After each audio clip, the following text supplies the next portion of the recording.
where the tranquility of a golden field of corn belies a burning pride and enthusiasm for sport.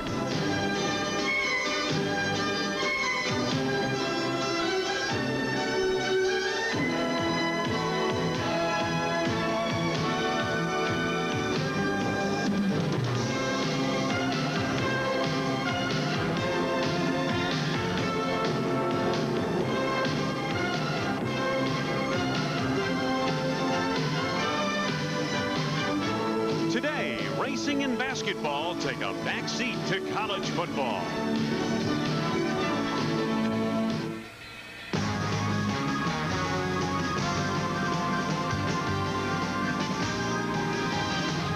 The shadow of legendary coach Woody Hayes still looms large over the Ohio State football program. Ohio State football is steeped in tradition, highlighted by two-time Heisman winner Archie Griffin.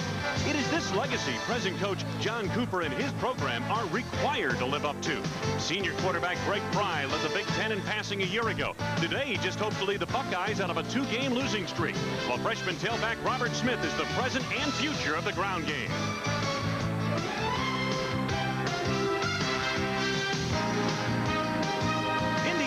Coach Bill Mallory has Ohio State on his mind this weekend as his unbeaten Hoosiers meet their first major test of the season. Junior running back Vaughn Dunbar has picked up the gauntlet from graduated All-America Anthony Thompson, leading the nation's second-ranked rushing attack. Sophomore quarterback Trent Green is at the helm of an offense averaging 45 points a game. Today, they've come back home to Indiana for IU's 78th homecoming. Ohio State and Indiana on ESPN.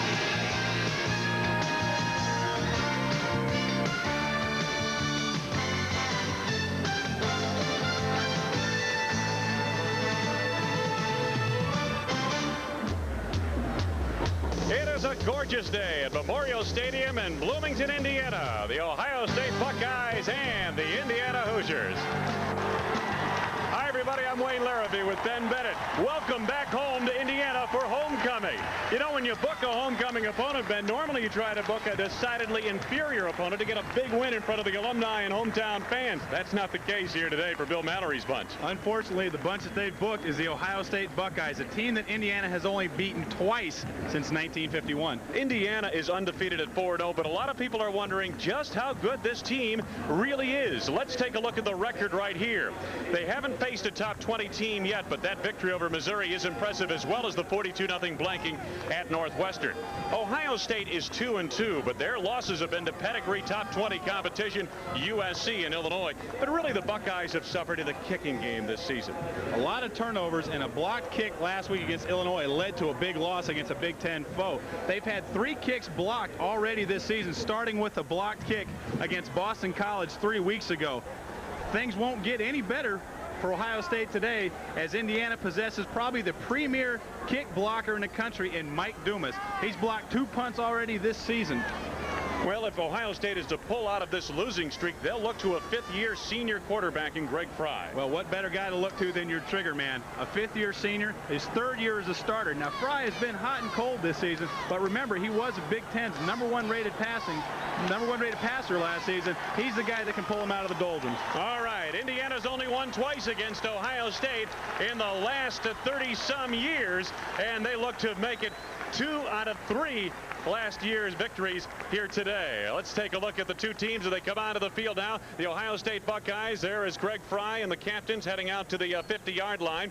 I should say, since 1952, only 2 years has Indiana beaten Ohio State, 2 of the last 3 years, and here come the homestanding Hoosiers. We'll return to Bloomington for today's Big Ten contest. Coming up. How do some people feel about their antifreeze? Not all antifreeze is the same. Nothing beats Prestone. And that's something you might appreciate down the road. Shine a light on you, shine a light on me. Keep your footlight shining for everyone to see. Every day, more and more people are getting together over an ice-cold Bud Light. Well, you can taste it, you can feel it, you know you got it right. 'Cause everything else is just a light. Just keep your Bud Light shining. It's just a light. Bud Light, shine on. Everything else is just When Acura asked if we would design a new tire for the extraordinary NSX, we responded very quickly. Yokohama, where Acura turned for ultra-high performance. Sony unleashes V. A brilliant new videotape that captures more color and draws more music out of everything it touches. Whatever you videotape, put more of it on your screen. New Sony V, music and color to the highest power. Better get your Air Jordan Flight Club calendar from Wheaties. From the box, Jocks. Just get it. Soldier Field, Chicago. Over 300 dead batteries and 1 die-hard battery. Our most powerful ever jump-starts every one. Die-hard. More power when you need it most. It's homecoming weekend here in Bloomington. Paint the town red, and that's exactly what they were doing all day yesterday, getting set for the Ohio State Buckeyes to come here to Memorial Stadium and take on the Indiana Hoosiers. And as I mentioned, it is a gorgeous, just a simply gorgeous day for college football in the heartland of America. Partly cloudy skies, 65 degrees the temperature, winds out of the north at about 5 miles per hour.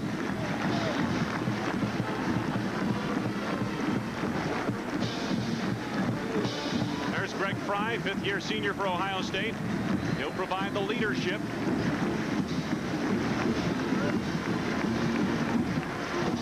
John Cooper, in his third year at Ohio State. He's been under some heat. There's no question about that. The legacy of Ohio State's Woody Hayes is a lot to live up to, even though Woody is 12 years and 2 coaches removed.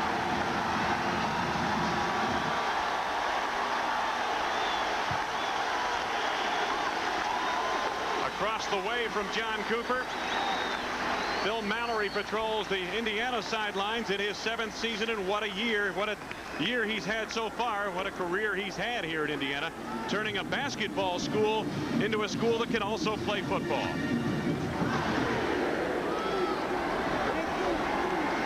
Ohio State won the toss, deferred their decision to the second half, and thus will kick off to the Hoosiers. There's Coach Cooper. Tim Williams, a 5'9" freshman out of Waynesville, Ohio, getting sent to start the proceedings here.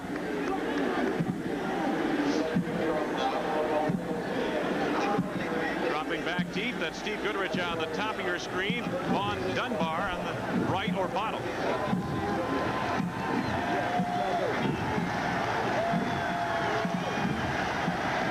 Williams heads over to the side now to check with his coverage people. Just about set for Big Ten action. Indiana 1-0 in the conference. Ohio State 0-1. Sellout crowd, and they've all dressed in red here today.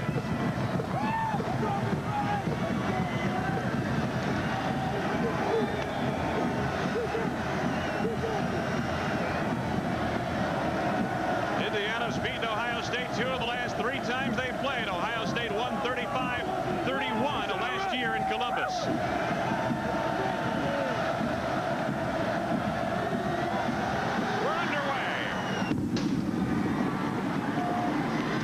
From the 5.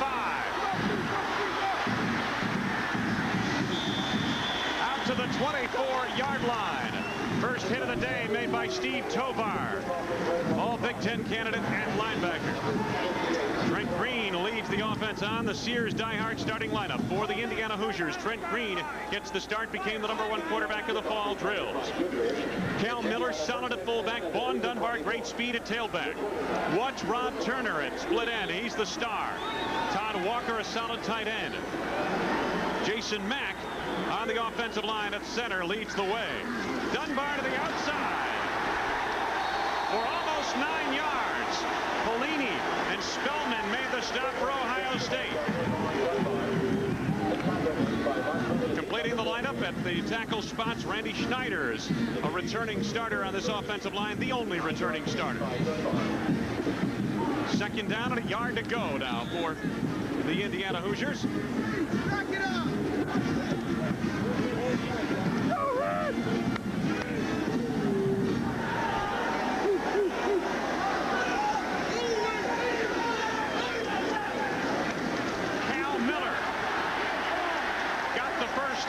Across the 35-yard line. And we'll take a look at the Ohio State defense for you. It begins up front with Greg Smith, very productive, tough nose guard.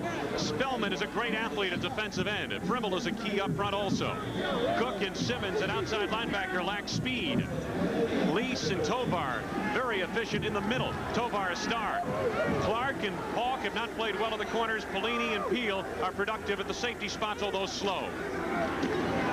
Dunbar gets the call again. This time the Buckeyes are ready. Gain of maybe 2 out to the 40-yard line. Tovar and Spellman on the stop of the play.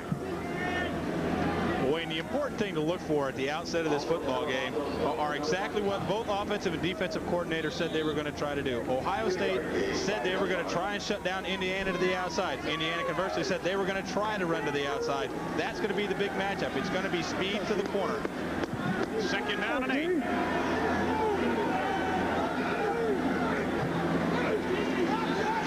Green on the option. Simmons made the stop. Pelini was also there. Third down and 8 coming up, no gain. John Cooper's teams at Ohio State, while efficient on offense, have lacked some on defense, and they're still trying to get that aspect of the program turned around. This is third year. Third down call for Trent Green.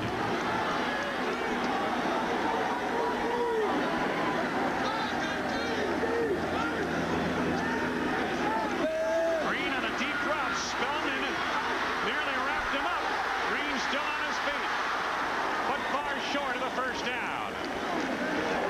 Tovar and Cook recovered in the linebacking core. That's right there is a superior individual effort by Trent Green. None of the receivers were open downfield. He had all sorts of bodies all over him, and he managed to scramble ahead for positive yards. Mackey Smith out in punt formation. Jeff Graham back in single safety. Graham leads the Big Ten in punt returns. Smith just did get that kickoff. Graham.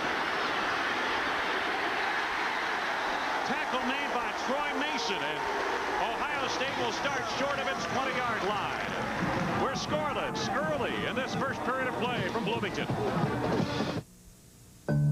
There's something elemental in us all. A basic need to seek out for ourselves a quiet place. Well, Oshkosh Men's Sportswear is made specifically for that search.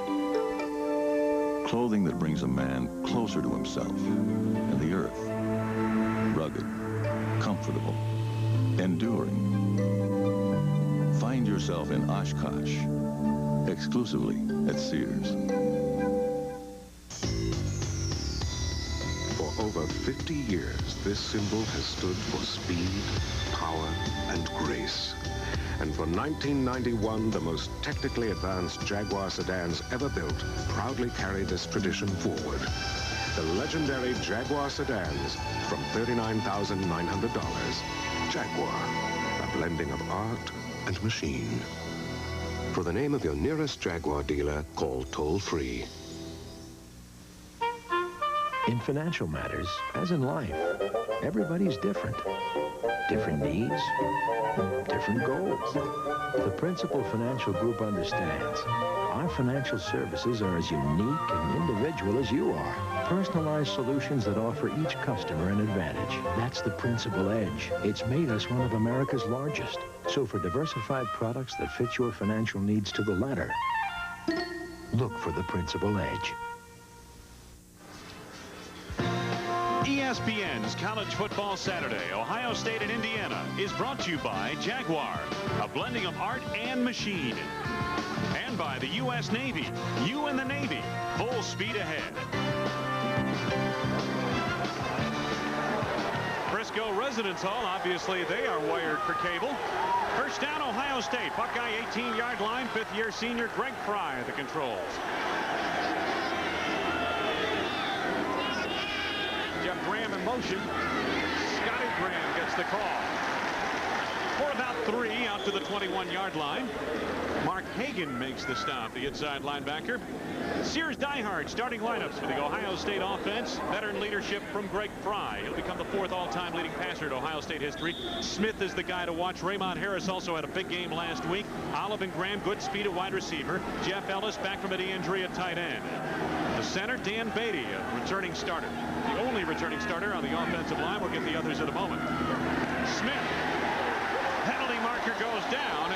Smith goes down to the arms of Greg Farrell, who also is coming back from a knee injury that took him out 2 weeks earlier this season. Rest of the lineup at the guards, Hartman and Peterson, good size. And to the tackles, Klein and Choke. Klein is a redshirt freshman. They're very high on him. Jim Kimmerling is the Big Ten official on hand for today's game. We have a hole on the offense. Still second down. So the Buckeyes put themselves in a hole now, back to the 11-yard line. Good place right here to try a little slip screen, maybe drop in a draw, try and get some of it back right off the bat and not try to go for the whole home run.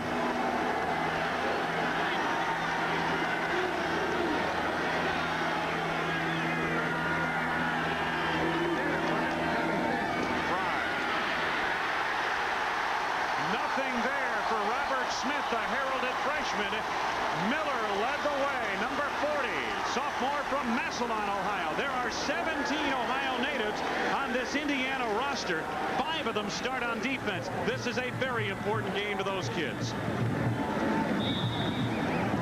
In conversations last night with both coaching staffs, they feel this is the key matchup. If Ohio State can repeat last year's performance and just completely outman Indiana in the running game, that will be the difference. It was last year. Indiana's hoping they can get a lot of bodies around the ball this year, so that doesn't happen. Passing situation, but they go to Smith on the ground. He's got some running room. Dumas cut him off on the far side. The longest running play against the first-string Indiana defense. First-string defense this season so far has been 13 yards. He didn't get enough yardage there for the first down, fell far short.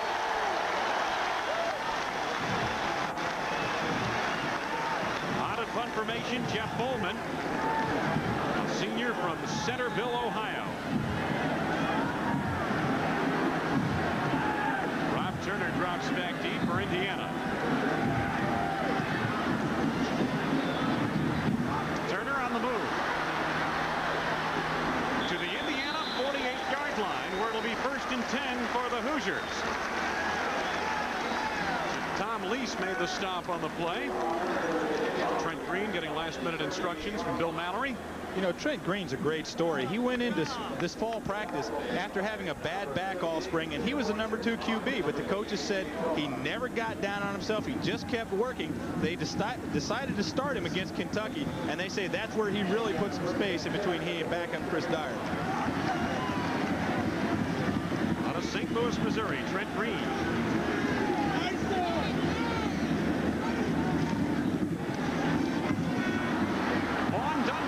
Off one tackle attempt.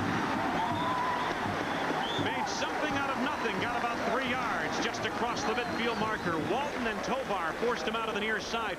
You know, Ben, what Ohio State is most wary of defensively is Indiana's ability with its speed to get to the flanks, because really, if you take a look at it, at the safety positions and the outside linebacking positions, Ohio State does not have great athletic ability there. And that's one of the things that Indiana is doing differently this year. They're trying to let their backs bounce it outside because they do have that speed. 2nd down.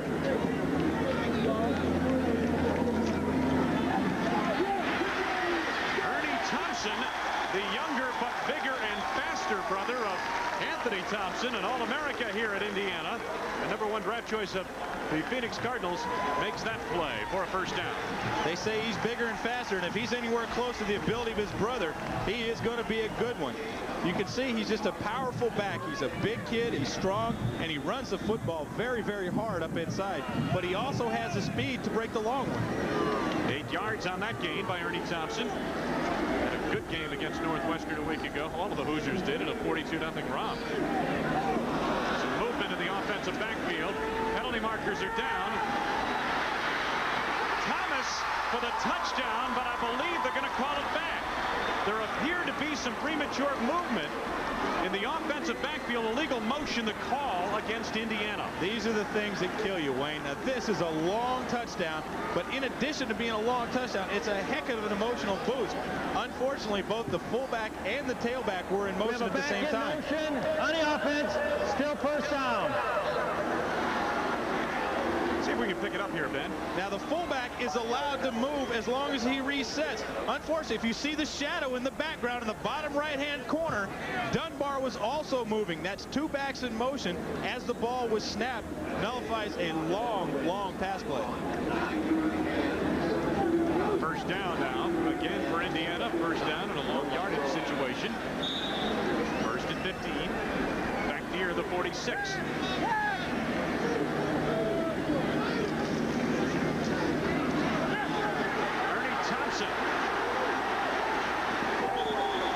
Out of bounds at the 34-yard line.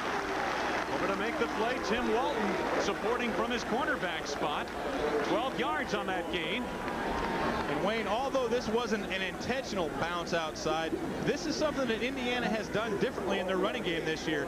Thompson's brother Anthony was a knock him dead, bang up in the middle and break arm tackles. This year Indiana has more speed. You can see the tackle missed in the backfield. Thompson breaks away, gets outside, picks up a block, lays his head down. These are some fast running backs that Indiana possesses. Second down now for Indiana at about 3. Ernie Thompson getting a couple of tough yards on the inside that time. Tovar and Simmons respond. For Ohio State, it looks like Indiana has a first down as they inch deeper into Ohio State territory, although they are calling for the change now. It'll depend on the spot of the ball. They've done it. Yep. Now they motion the change to move downfield, and it's first down, Indiana. And Wayne, let's go back a couple of plays to the touchdown that was called back on the penalty. What that showed, besides the fact that Trent Green is a good ball handler, is it shows that he can throw the ball deep because he's got 2 outstanding receivers in Eddie Thomas and Rob Turner. Thomas averaging 22 and Turner 25 yards a catch. McGowan in motion.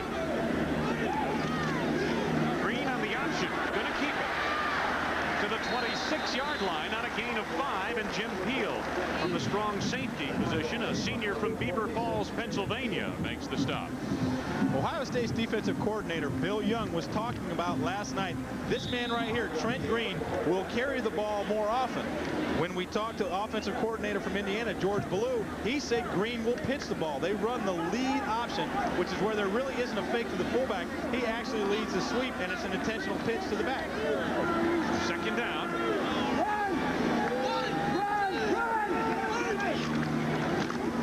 Ernie Thompson moves the pile forward to the 21-yard line. Tovar and Primmel are there, along with Tom Lease. First down, Indiana. The Hoosiers continue a methodical march offensively into Ohio State territory. Well, to say that man right there is a tip off the old block, that's a cliche, but boy, it's deadly accurate. He's powerful like his brother. He'll move piles like his brother, and he has a nose for the end zone. His brother, of course, the NCAA's all-time touchdown scoring leader. First and 10, just outside the Ohio State 20. Motion from Rob Turner. Vaughn Dunbar to the outside. Simmons missed him near the 20, and Dunbar got about 5 more yards down to the 15-yard line, where Peel and Tovar came over to make the stop. Tovar probably probably will be the next dominant linebacker produced by Ohio State. At least that's the way John Cooper feels about it. You can understand as you watch this fellow play football why he's a Butkus Award candidate, which is given to the top linebacker in the country. He just makes plays that you can't coach. Second down. Eddie Thomas comes across the formation in motion. Cal Miller running hard for a couple of yards down to the 12. Tovar again there, along with Peel. Well, if you want to bring a smile to a coach's face, ask him what kind of player Cal Miller is. They all say to a man that he's the most coachable, nicest, hardest working kid that they have on their squad. And a note on him this year, he has not lost a yard on a carry at all this season. Third down and 1 coming up. We have 6:17 left to go in this first period of play. There's a look at the drive.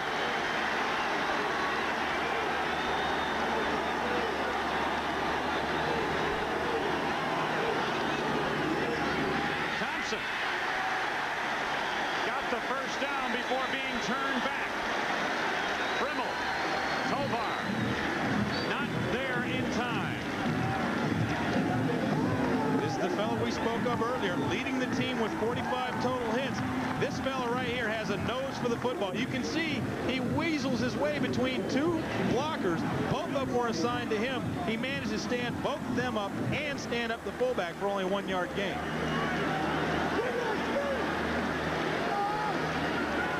First down, goal to go, just inside the 10. On Dunbar. Nice hole up the middle, and Dunbar is down near the 3-yard line. Tim Walton not a touchdown saving tackle. Second and goal to go coming up. Vaughn Dunbar, 2 touchdowns last week. More speed than anyone this present coaching staff has had at Indiana. And Mallory's been here 7 years. Second down, goal to go from the 3.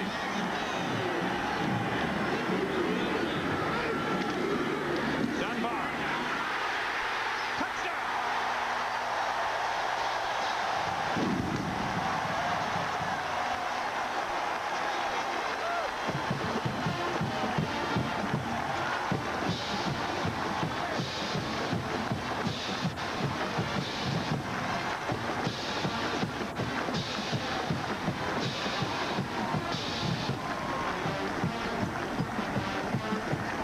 Once you get down this close to the goal line, all the grace and artistry leaves the football field. Now it's just smash mouth football. Who wants it more? Who can knock who off of the line? Scott Bunnell, a sophomore from Newburgh, Indiana, puts it through the uprights, and the Hoosiers impressively score on a big drive.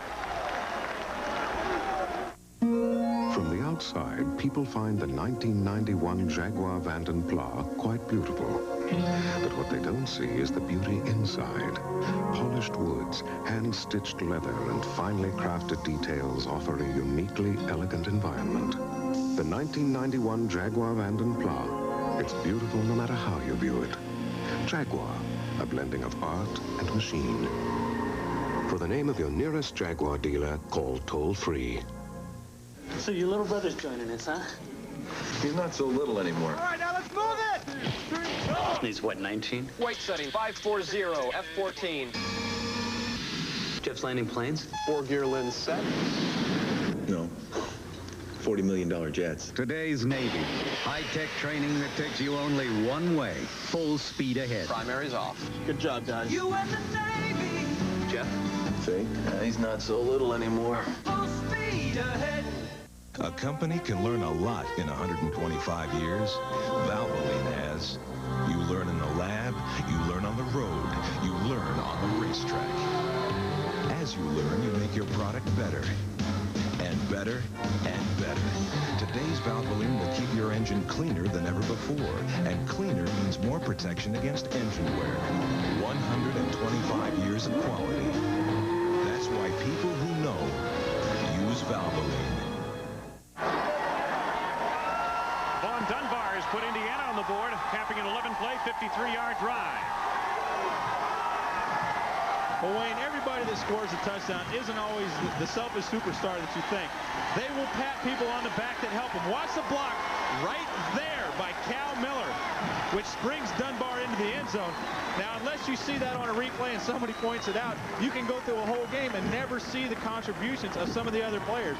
But I promise you the coaches see it, and that man right there, Vaughn Dunbar, will run up and pat somebody on the back and say, thank you for helping.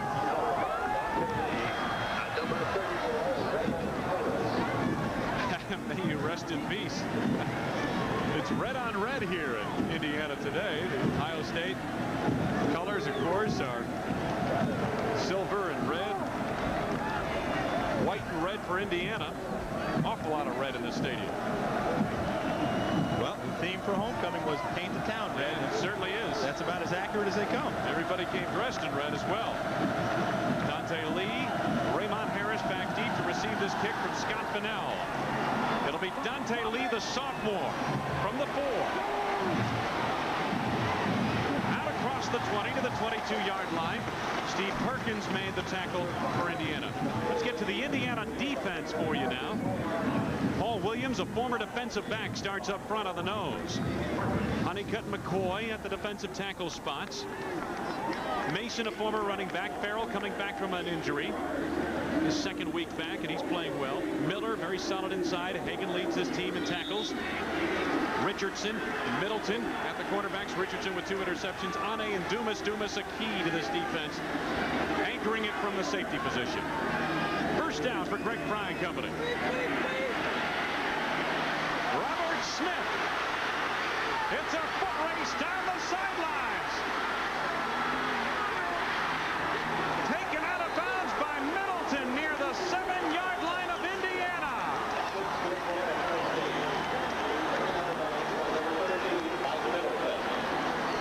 Robert Smith, the freshman, didn't get to be the Ohio's Mr. Football junior and senior year for nothing. Watch him pick up his block, and from here on out, it's just sheer speed.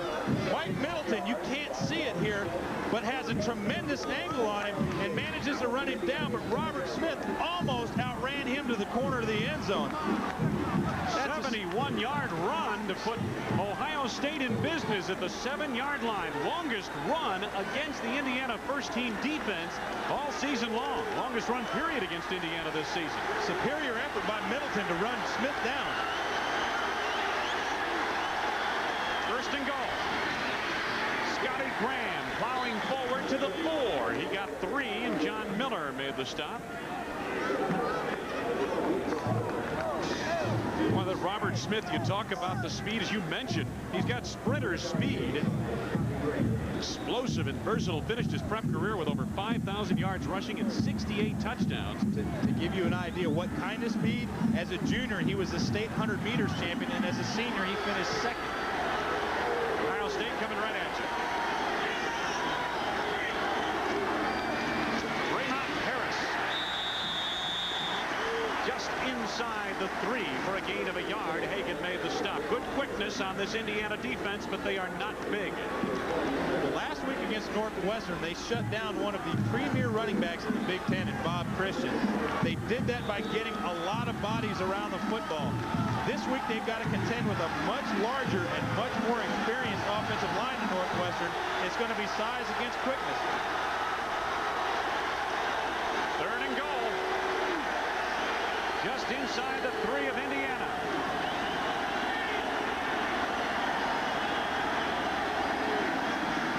Fry. Touchdown, Ellis. Jeff Ellis, the junior tight end, coming back from a devastating knee injury, a major knee injury suffered at USC last year. Sat out the rest of the season and all of spring practice, and just coming into his own now. Well, he's holding his knee, but he took a shot right on the chest plate as he caught that ball. That's a superior effort to hang on to the football in traffic. Watch the play fake here to hold the linebackers.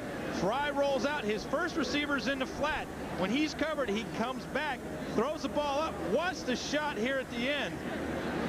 Boom! boom, right in the chest plate. And let me tell you something, folks. Those are the kind of hits that you take home with you for a couple of days. He, of course, is the son of former world heavyweight boxing champion Jimmy Ellis, and obviously Jeff Ellis proved here he could take a shot. Ohio State was excited about what Jeff Ellis did for them in 1988.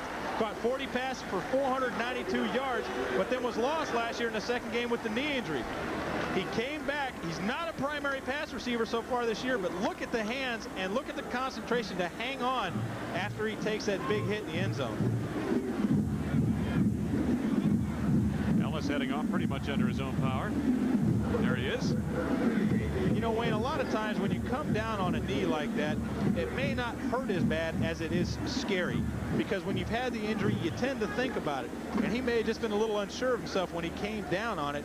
I don't think he's hurt. At least it doesn't look like he is as he walks off the football field. That's the first pass, Ben, of either team today. And I believe Greg Fry last year against Indiana threw what, all about 8 passes? Well, he didn't need to throw too many because he completed 7 of them, and they ran Indiana to death. Well, he's 1 for 1 today, a 3-yard touchdown pass. Tim Williams set for the point after. Kirk Herbstreit the holder.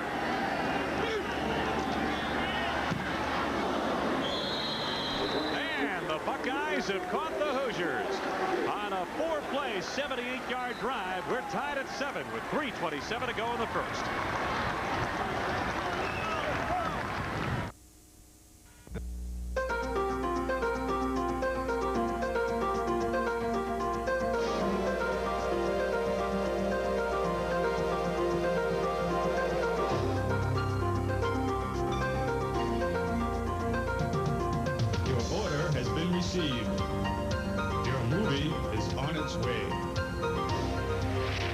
Movies and events in an instant with Video Hotline. Watch cable channel 14 for details.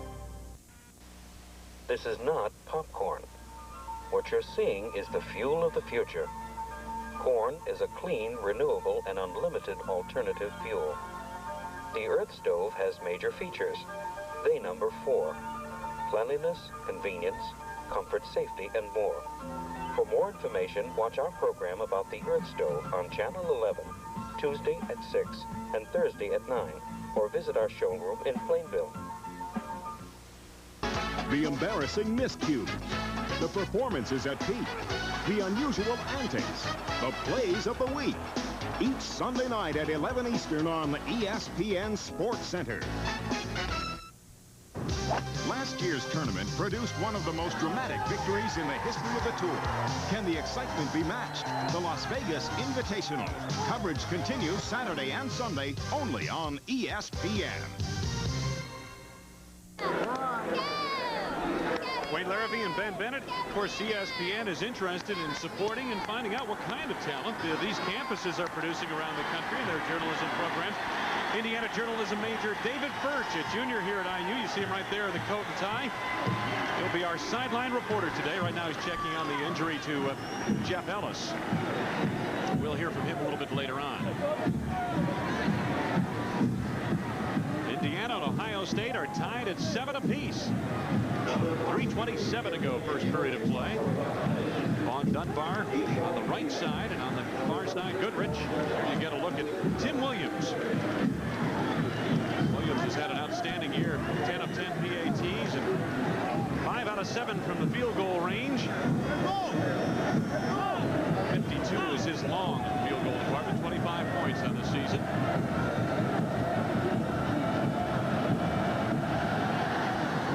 Good leverage into this kick. Dunbar from the 5. Spun away for an extra 5 yards to the 29-yard line. Greg Griffey made the stop on the play. Here's the first score of the game. Vaughn Dunbar's 3-yard touchdown run, capping that 11-play, 53-yard drive. Very impressive drive by Indiana. And Jeff Ellis scored on the 3-yard pass from Craig Fry, still the only pass of the ball game, capping a 4-play, 78-yard drive, 71 of which came on a run by Robert Smith. An outstanding run by Robert Smith. Timeout called by the official, Jim Kimmerling, and apparently they need to reset the clock here. Coming up later today following our game. We've got a traditional matchup down to the southwest. It is Texas and Oklahoma. And that game to be followed by our primetime offering, Florida and Tennessee. And Wayne, you get to showcase a couple of the teams that I picked before the season started as my dark horse national championship. Very dark because both of them are on probation. Florida and Oklahoma. Before the season, Florida might not even have been ranked in the top 25 in some wire services. Oklahoma ranked as high as 18, as low as 22nd. Both teams are playing superior offensive football, and both teams playing very good defensive football right now. All right, let's get down to our sideline reporter, David Furch. David? Thank you, Wayne. And I'm standing here with Jeff Ellis. And Jeff, you got banged up down there. What happened? Oh, yeah. When I went to catch the ball and I came down, they tackled me. My legs just got twisted up in between them. And I just turned my ankle a little bit, but I'll be okay. Talked to the team doctor. You said it was a sprained ankle. You're going to be able to come in the next play? Oh, yes, I'm ready to go out right now. Okay, there you have it. Jeff Ellis will be back. Let's go take it back up now to Wayne and Ben. All right, thank you very much, David. Jeff Ellis will be returning. Now it's first down for Indiana as soon as they get the clock reset to the proper time. You know, it should be interesting to mention how this young sideline reporter managed to get his job. There were 9 students that came out and had to audition. They threw him into the meat grinder and said, respond. He came out on top. Very proud. I'm sure his parents are pretty proud of him. They should be. Trying to reset that clock now. I believe 3:22 is what they're going to go with. 3:22 left to go in this first period of play. Indiana first down, 29-yard line. Hoosier territory. That's Turner in motion. Vaughn Dunbar. The junior out of Northeast Oklahoma A&M Junior College. Jay Cook made the stop, gain of almost 10 yards. And you're talking about that Oklahoma Junior College. There has been a passel of players from that school come to Indiana and perform very, very well. There's actually 3 starters on this team from there. They took Dunbar last year, Ben, and sat him out. They redshirted him. They had Anthony Thompson say, hey, we'll save you for next year when we lose AT.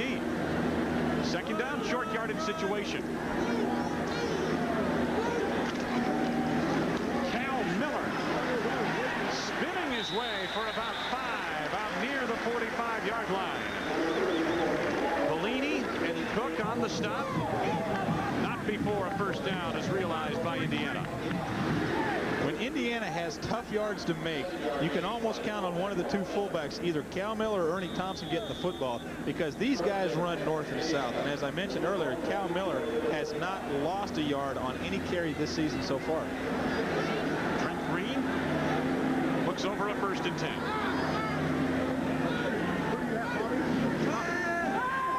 Green to the air. Rob Turner, they say he didn't get down in bounds. Tim Walton forced him out of real estate on the near side. I think the problem you're going to see is that he was juggling the football. One of the things that we had talked about with George Blue yesterday was that Trent Green really doesn't have the arm to throw this long out. So they sprint him towards the out, and you can see the ball is not a tight spiral and the bobble at the end. He had his feet down, but he never really had control of the football. That snapped a streak of 18 straight Indiana rushing plays on offense with the first pass of the game by Trent Green. Threw a pass earlier that was wiped out by penalty. Second down and 10. Dunbar, big hole. Dunbar off to the races. Brian Cook caught him from behind at the Ohio State 30-yard line. You are seeing the running game at its very finest from these 2 teams. Dunbar gets the ball and just runs right past the rush, puts the ball in the right hand. Good move, very sound fundamental. Just didn't quite have enough head start to run away from Ohio State secondary. 25 yards on the game. Indiana and Ohio State tied at 7. Late first period of play. About 1:55 to go in the first. Goodrich. Cook again makes the stop. This time a loss of about 5. Let's go to the studio. Tim Brando for an update. Tim? All right, Wayne, at Bobby Dodd Stadium, Georgia Tech's Sean Jones already with a couple of touchdown passes. It is 14-3. Clemson had already given up 10 points in its first 3 games, so they're looking good, Georgia Tech. Virginia, Sean Moore, 15-yard touchdown pass to Gary Steele. It is 7-0 the Cavaliers. Boy, the ACC becoming an impact lead, Ben Bennett. Back to you guys. Well, of course it is. ACC's always been good football. Started big back in 1980. Was that the dawning of the Bennett era at Duke? Unfortunately, that was the end of the Lawrence Taylor era. First and 15, like that second and 15. Not a whole lot there. Bernie Thompson on the carry. Walton and Judah Herman forced him out. Jay Cook was also there.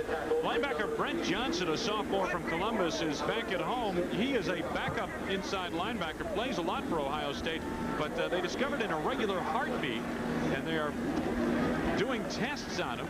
And thus he is not playing with Ohio State this weekend. Hopefully things will go well and he'll be back in the lineup. Third down, gain of 5 on the previous play, so it's 3rd and 10.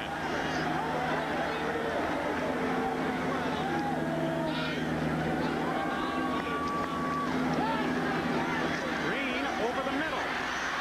Coleman, the tight end, is short of the first down by about 4 yards. Tovar and Herman, the inside linebackers, collaborate on the tackle.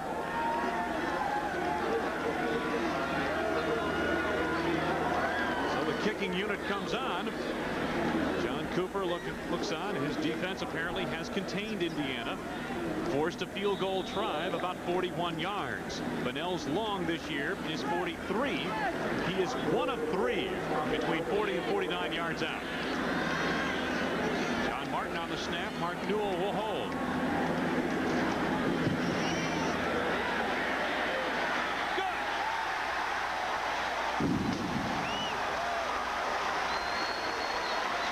Indiana back in front with 18 seconds to go in the first period.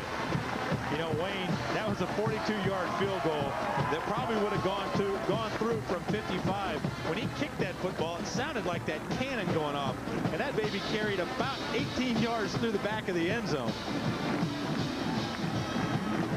Take a look at the field goal kick here. Plenty to spare. Look how far out of the back of the end zone that ball went. And watch this. There's a look at the kick.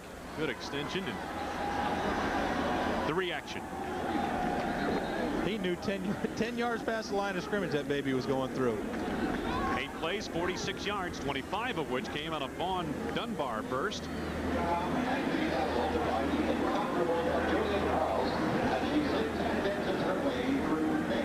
So 10-7 Indiana on top.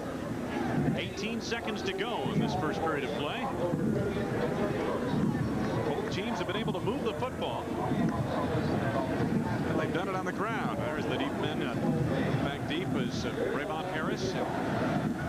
Dante Lee. The wind is starting to pick up here in the stadium. It was a very calm, foggy morning here in Bloomington and rather cool. The wind has picked up and the temperatures come up considerably. Should be up a near 70 degrees by the time it's over. Here's the 8-play, 46-yard drive. Took 3:04 off the clock. Bunnell's 42-yard field goal.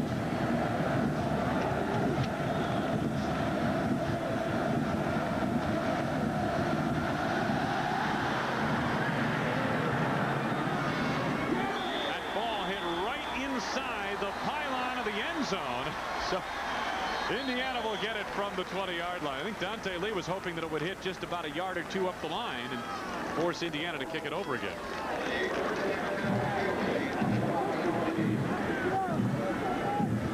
Seconds left to go in this first period of play. Coming up, we've got golf later tonight, and tonight about midnight, live tomorrow. It's the PGA Golf Las Vegas Invitational. Last year, Scott Hoke pulled off one of the most dramatic victories in the history of the tour, and they'll try to match the excitement tonight and tomorrow here on ESPN. First down, Buckeyes at the Ohio State 20.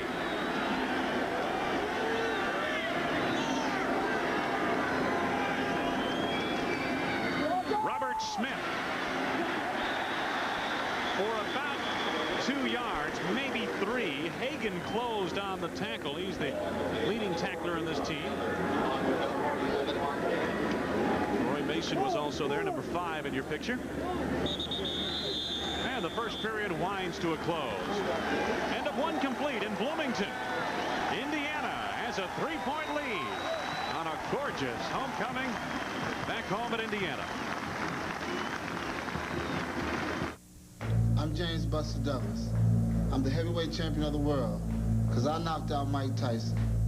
Some people said it was luck. Oh, what an uppercut from Douglas. Tyson's in deep trouble. The left cross. It puts him on the canvas. He may not get up. It wasn't luck. It's my job to hit people. I hit them harder than they hit me. It takes a lot of hard work and a lot of pain. But I'm not afraid of it. I'm not afraid of anything. You saw what I did to Mike Tyson. Evander Holyfield thinks he can do the same to me. He thinks he's the next champion. He's right about one thing. He's next. Douglas versus Holyfield for the heavyweight title. Live from the Mirage. It's the moment of truth, and the truth is gonna hurt. Call now for tickets. For most of us, the only thing that's more fun than staying home to watch the game is going out to watch the game.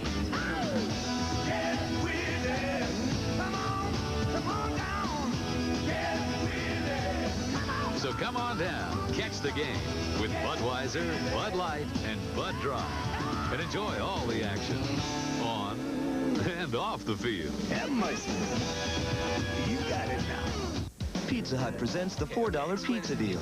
We get one pizza. Regular price. The 4 more pizzas are each? $4. What about a Supreme? Regular price. And a pepperoni lovers? $4. How about 3 sausage pizzas? Regular price, $4, $4. 5 Super Supremes. Regular price, $4, $4, $4, $4. For a limited time, first pizza regular price up to 4 more, just $4 each. Okay, how about a meat lovers, 2 pepperoni lovers, a Ferrari, and a sausage pizza? Regular price, $4, $4. $145,580, $4. Whoa, she's good. In recent years, the price of fine art has skyrocketed, with one notable exception. Notable because this work of art has hand-polished walnut, elegantly tailored hand-stitched leather, and the prestige of a company noted for creating one classic after another. It's the Jaguar XJ6. At $39,900, this is a work of art that will truly move you. Jaguar, a blending of art and machine. For the name of your nearest Jaguar dealer, call toll-free. Optometry here. Well, they have everything in this school, don't they? Indiana leading Ohio State 10-7. We begin the second period of play. It is 2nd down and 8 for Ohio State.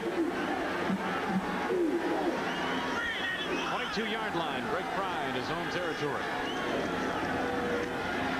Raymond Harris out of the tailback spot. He works both the fullback and the tailback positions. Mason, a former running back, and Chris McCoy, converted outside linebacker, make the stop. McCoy now on the down line. Wayne, one of the things we haven't seen Ohio State use as of yet, except down on the goal line, is one of the things that they do best, which is play action. Fry is a very, very good ball handler and makes good reads after he makes the fake. They say he may be the best play action quarterback in the Big Ten. 3rd down. Fry off some play action there. Under pressure now. Gets it away to Bobby Olive. The pass overthrown, incomplete. Olive had broken free, but Fry did well just to get rid of the football. McCoy and Williams converged defensively up front. And it's a shame Greg Fry couldn't have seen downfield. Jeff Graham had beaten his man and was 15 yards behind the closest Indiana defender. That's what a pass rush will do to you. Absolutely. That was one of Indiana's goals, was to get a hand in his face on every pass play. Jeff Molman. Rob Turner, as you saw a moment ago, back deep. He brings 10th to the NCAA in punt returns.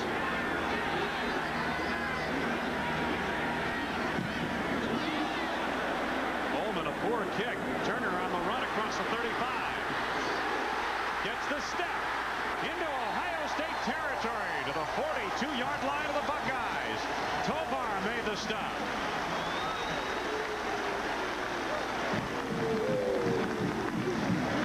Congratulations for Trent Turner on a fine punt return. Like that Rob Turner. It's not something that this guy's not used to doing already. He's already taken one back for a touchdown this year. Had another one against Illinois last year, a 66-yarder. And like you said, he's a tremendous athlete once he gets his hands on the football. They mark it at the 43-yard line of Ohio State. Just underway, second period. Indiana leading by 3. Thomas, the wide receiver, at the bottom of your screen. Juan Dunbar. Close to a first down. Inside the 35. He may have 10 yards. Tim Walton made the tackle. They get a mark of just short near the 34. The other unsung heroes throughout a football game are always in the trenches. The linemen, Randy Snyder, Troy Newton, Jason Mack, Steve Fiacable, and Sean Harper are opening some monster holes in that Ohio State defensive line.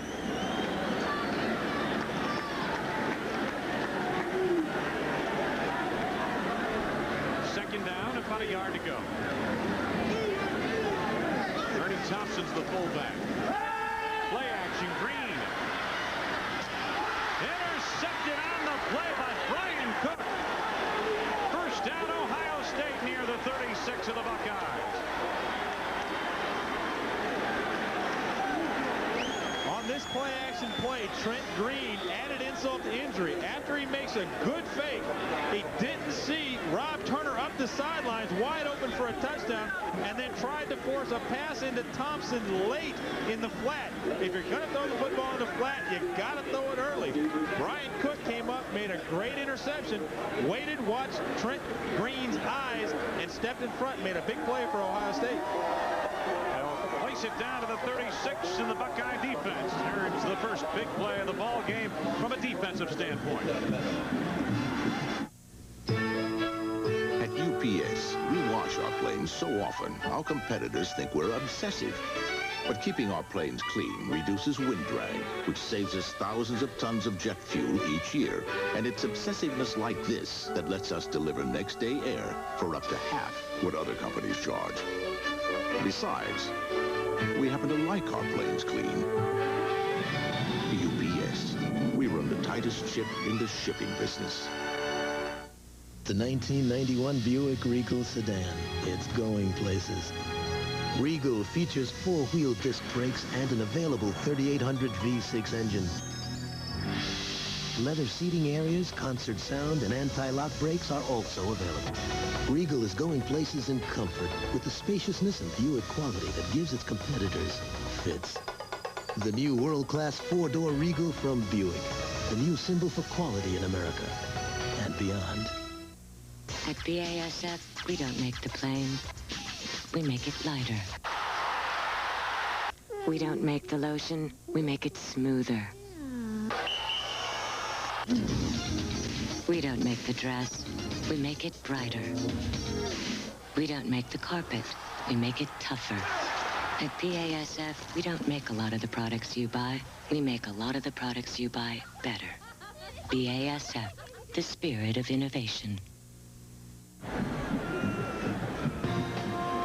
ESPN's College Football Saturday, Ohio State and Indiana, is brought to you by Buick, the new symbol for quality in America, and by Rheem Air Conditioning.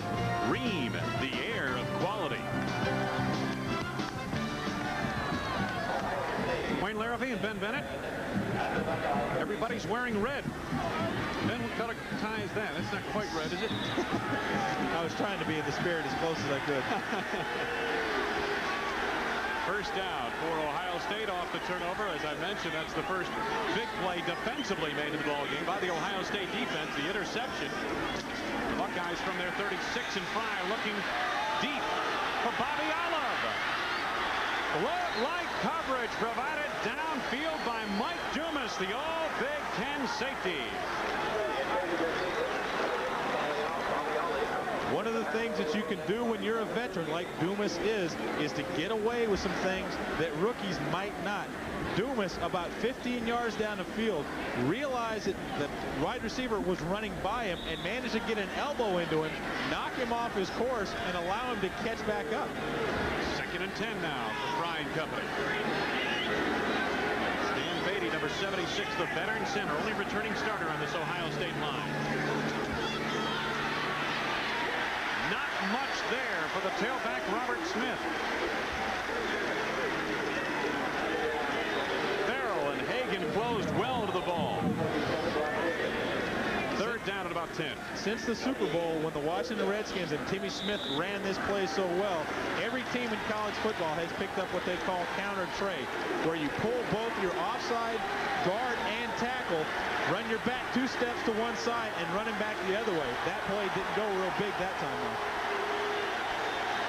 3 receivers in the game for Ohio State on third down and passing.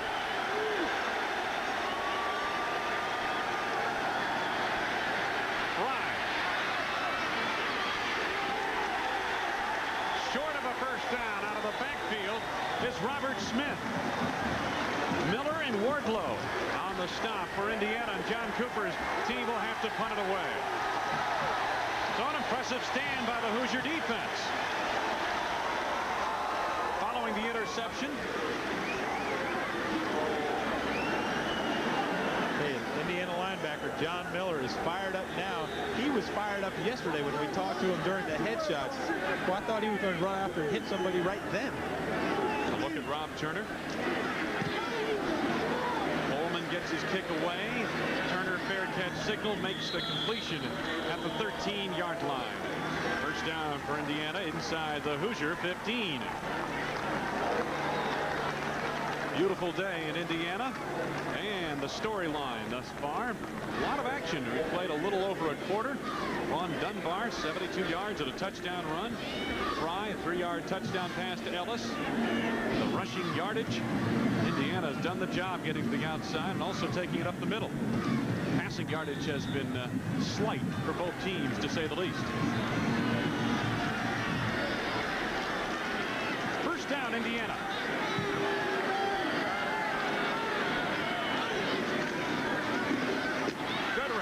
Trying to get to the outside. Picked up about 3. Let's get back to the studio and Tim Brando. And Mississippi is off to a great start. Their best since 1970. And the last time they beat Georgia in Athens was in 1970 when Archie Manning was quarterback. They are leading 14-3. Their most recent touchdown, a run scored by Randy Baldwin. Let's get back to Wayne and Ben. Thank you, Tim. How old were you in 1970, Ben Bennett? You must have been in diapers back then, huh? I was sporting that big 8.5 then. Second down for Indiana. It's second and about 8. Ernie Thompson picking his way. Reaches out to the 19-yard line on a gain of about 4. Brian Cook made the stop. He's had an outstanding first half of play defensively for Ohio State. Indiana off to a 4-0 start for the 4th time in school history. Under Mallory, 85 and 86. 2 years that the Hoosiers got off to great starts. 67 was their Rose Bowl team. And the big difference in Indiana this season and in past seasons is that they have a good defense to complement a very potent offense this season. Athletic ability on defense, good speed on defense for Indiana. Third down. Green on the option. Dunbar got the first down to the 25. Vinnie Clark supported from his cornerback spot. This is designed to be a pitch to the tailback all the way. You see the fake to the fullback is just token. That's so Cal Miller can lead Dunbar to the outside. Makes a good block. Dunbar knows exactly how far he's got to go and puts his head down to pick up the first down. Dunbar's had a busy afternoon thus far. We still have over 10 minutes to go first half. A very productive one indeed. First down.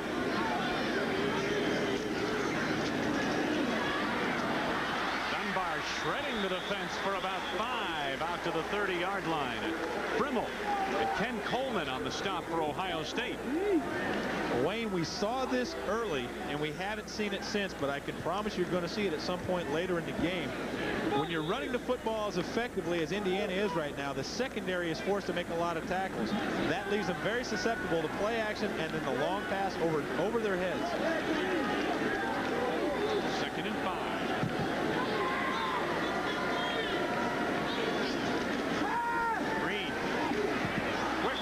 to the sidelines, and Thomas, Eddie Clark had it pretty well covered, and the pass was off the mark.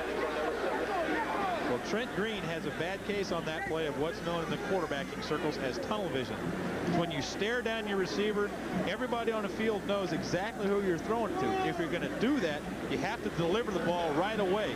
Trent Green took a little hesitation step once he got back to the top end of his drop, threw the ball late, and was lucky that that one didn't get picked off. Third down, about 5.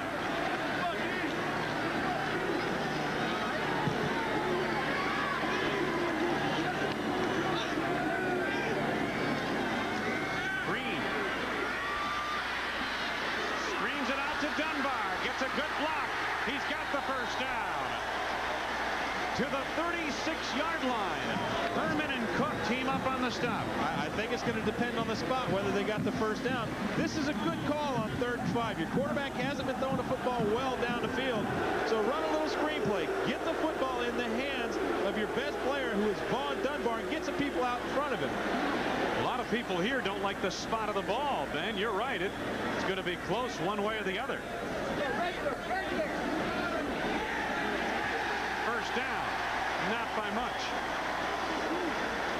Bill Mallory, a sigh of relief perhaps on the sidelines. What a job he has done here. You know, Indiana says basketball. It's just another way of spelling college basketball, but he has taken a football program that was essentially dormant since the late 60s, and he has brought it back to powerhouse type status. And in that this is a program they're still building, but in the last 3 of the last 4 years, they have been a factor in the Big Ten race. Take a guess who was the prime reason why he got here. Reed off play action, deep. Turner's all alone. Good cutback. Turner's going all the way. Touchdown.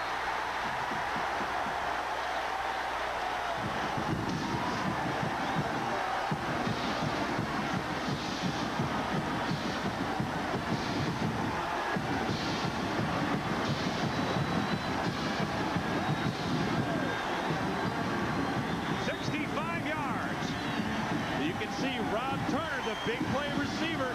This is what he does best. We had spoken earlier about play action. It left Pelini back there all by himself. And look at the block right at the end by Thomas to spring him. You can see him thanking him right there. Rob Turner says, hey, I couldn't have done it without you, partner. Fennell for the point after. Indiana has exploded onto the scoreboard and built a 10-point lead with 9:16 left to go, first half.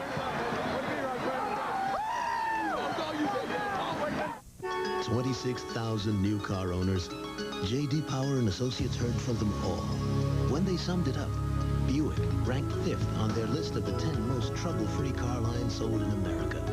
Buick outranked Honda, Acura, BMW, Nissan, Mazda, and every single domestic nameplate.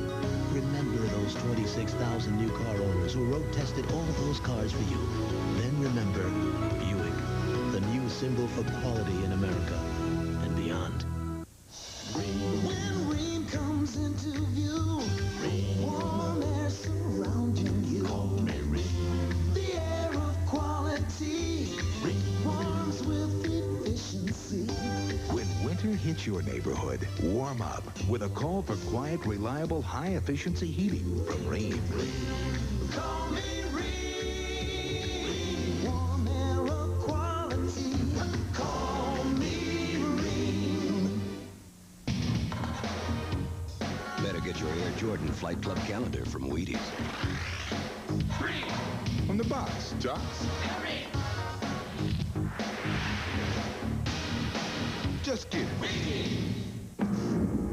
Die Hard, America's most trusted replacement battery.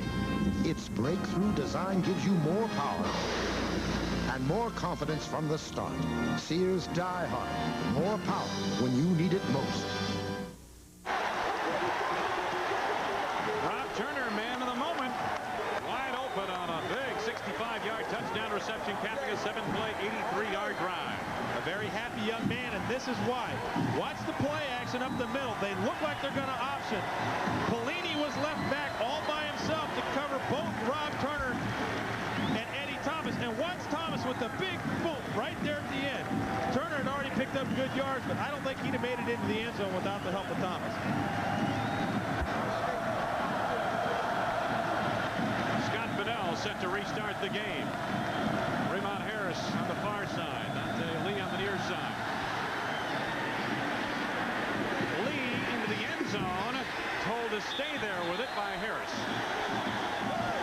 Let's head back to the studio and Tim Brando. Tim? Ryan Mahalko, the backup fullback for Lou Holtz, has a couple of block punts today against the Air Force. The most recent one here would give Notre Dame the ball at the 2. Dorsey Levens, the youngster out of upstate New York, coming off an injury a year ago, has a 2-yard run. Notre Dame leads the Falcons 10-0. Back to Wayne and Ben. All right, thanks, Tim.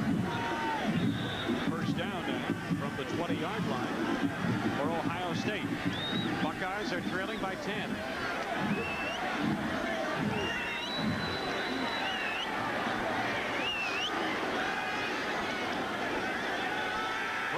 Play action to Smith. The sideline route, Jeff Graham was turned around a bit by that pass and couldn't quite hang on. Mose Richardson the coverage on the far side. Scoring drive, 87 yards and 7 plays, and Rob Turner on the receiving end of a 65-yard touchdown bomb from Trent Green. One of the interesting things so far, Wayne, both of these teams are what's considered the classic Big Ten conservative type offense, but both of them have showed so far that conservative type offense with one block or one missed tackle can put a lot of yards under the belt or a lot of points on the board. 2nd and 10 Buckeyes. Line state line. Your picture right there, bottom of your screen. Scotty Graham for about 5 out to the 25-yard line. John Miller, the interior linebacker, on the stop for Indiana. We mentioned Indiana, not a big team. A lot of the people playing up front in the defensive front 7 for Indiana started their careers in the defensive secondary. It's amazing the progression of events. You put on 20 pounds, you move to the next level. You put on 10 more, and you move to a down lineman spot. 3rd and 5. Bryant make that Graham in motion and Fry over the middle to Olive. Abiala picks up yardage across the 40-yard line near the 42. Ane and Miller on the stop. Loomis had a shot at him but missed him. The scouting report on Bobby Olive says he has quick feet, sure hands, and he's hard to tackle in the open field. You're about to see all 3 of those. Sure hands, hard to tackle in the open field, quick feet. They mark it to the 42 of Ohio State. First down, Buckeyes. Stabilizes in motion. Robert Smith. Hoosiers flow to the football well. Little or no gain, and in fact they may have lost a half yard. Chris McCoy got out front of the play on the defensive line. Report from the sideline on tight end Jeff Ellis, who caught a 3-yard touchdown pass for Ohio State score this afternoon. Did not put weight on that injured knee at the moment, and they're going to continue to check, see if they can maybe get him in shape to play the second half, get him ready for the second half perhaps. I don't know though, if you can't put weight on that leg, I don't know how you can play in the second half. 2nd down and 10. Fry fumbles the snap, and it's up for grabs. Picked up by Robert Smith, who's decked by Miller. Back inside the 35. It's a loss of about 7 as they place it down to the 35-yard line. This is one of the most frustrating things, whether you're a quarterback or a head coach, is a fumbled snap from quarterback and center. That's the first thing that has to happen on every play. Look at Miller break through the line and get in there, almost getting fumbled, but not quite getting there, but making the tackle. This is a guy that's fired up for this football game this afternoon. 3rd down at about 17. Motion from Olive. The roll. Olive tried to make a one-hand catch. He had Mose Richardson zeroing in, and he would have been short of the first down anyway. And although he went up for it with one hand, you could see on the way back down, he turned his head to find out where Richardson was. So Jeff Bullman is on once again in punt formation. Came in averaging 41 yards a kick. He's had 2 blocked this year. Rob Turner, very productive punt returner and wide receiver. Bullman just did get it away. Turner from the 19. Out to about the 28-yard line. Return of about 9 yards. We'll be back.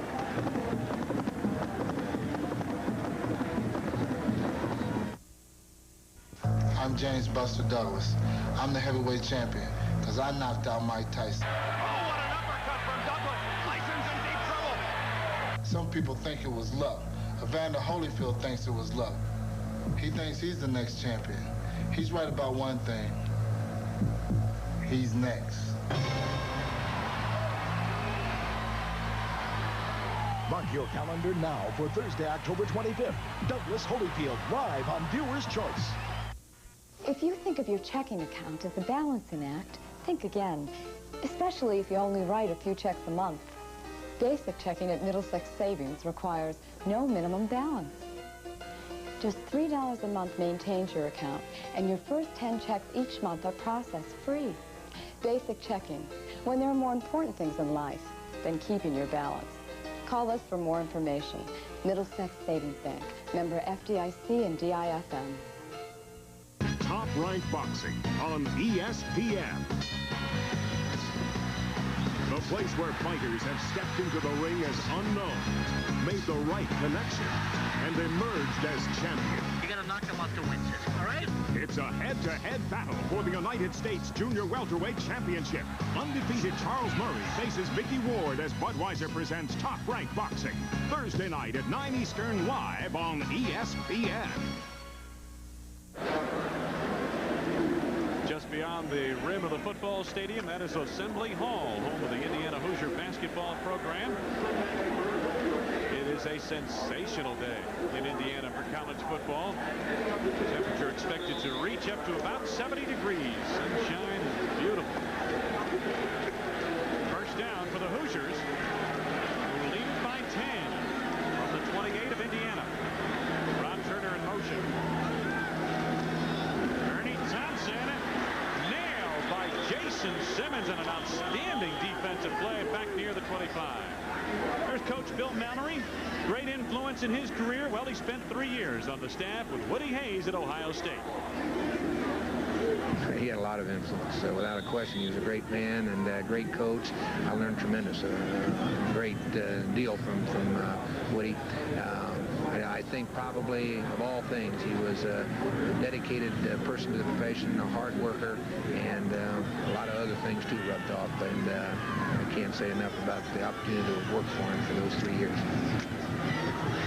Vaughn Dunbar escapes out to the 35-yard line on a gain of a quick 10 yards. Foster Falk and Mark Bopolini make the tackle. The thing that impresses me about Dunbar is the way he makes people miss tackles without ever really having to get off his north and south path. It's effortless the way he makes guys go to the wayside. He uses a little stiff arm here, a little dead leg there, but he manages to make quite a few people miss him, and he makes it look easy. Dead leg, is that sort of like a wooden leg? It's a leg you can't ever keep hold of. They're down at about 3. Miller will not get this first down. Ohio State has struggled defensively on 3rd down defense. Matter of fact, defense gave up 9 of 16 third down conversions to Illinois last week. USC 2 weeks ago was successful on 10 of 14 third down tries, but here they stop Indiana short of the mark. Cook and Coleman on the tackle, and it's 4th down punting situation.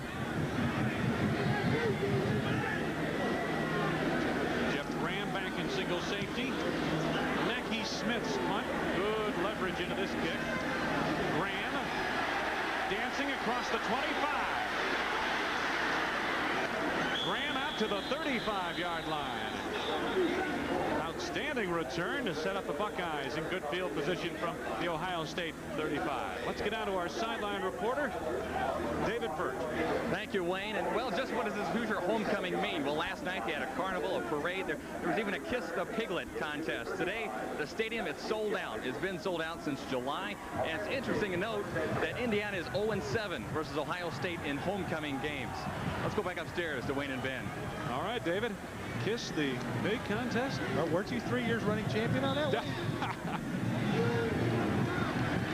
Do a lot of different types of things at homecoming, don't you? I got you before you got me. Yeah. Robert Smith tied up near the line of scrimmage. John Cooper wanted a face mask penalty. Miller and Hagan on the tackle. Of course, David Furch joining our crew today is a journalism student, a junior here at IU, and again at ESPN. We're certainly interested in supporting the journalism programs of the schools we cover, the Big Ten Conference, and certainly they have great journalism school here as well as other stops along the Big Ten trail. I don't know about you, Wayne, but I don't mind finding some guys with a little talent, but I don't want to find a whole bunch with a lot. We just met. 2nd and 10. Fry. State line couldn't hang on. I think he was out of bounds anyway, Ben. Well, the key there, though, is that he was shoved out of bounds, and if you're shoved out of bounds, you can come back in. Let's see if we can pick it up. Top of your screen. Greg Fry makes an audible to a quick out here. The corners roll up, and the adjustment is the fade up the sidelines. That was a very catchable ball. Greg Fry threw the ball on the line. Save line just couldn't hang on to it. He would have been close. He was tight-roping the sidelines. Not quite out. 3rd down and 10. Indiana defense has been tough on 3rd downs here in this first half.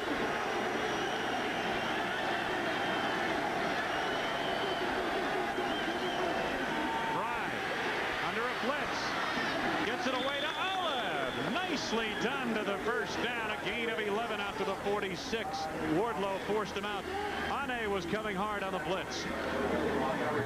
We mentioned earlier about Bobby Olive. Runs good routes, quick feet, and has sure hands. He also has good field presence. Look at how he puts both feet together as soon as he catches the football to ensure being inbounds, and also had the field awareness to know how far he had to go to get the first down. 3:20 to go, first half of play. Indiana leading by 10, 17-7. First down Buckeyes, Ohio State 46. Robert Smith into Indiana territory, steered out of bounds at the 47-yard line. Hagan and Dumas force him to the chalk marks. Timeout taken by the Big Ten official, Jim Kimberly. We were talking about Dumas during the opening about the kicks that he's blocked. One of the things that we haven't talked about is that last year he was an all Big Ten cornerback. The Indiana coaches felt that he could be best utilized not only with his athletic ability, but to help stop the big plays. Last year, Indiana gave up quite a few long runs and some big passes. They felt that Dumas, his talent wasn't really being used at the strong corner. So they moved him to free safety.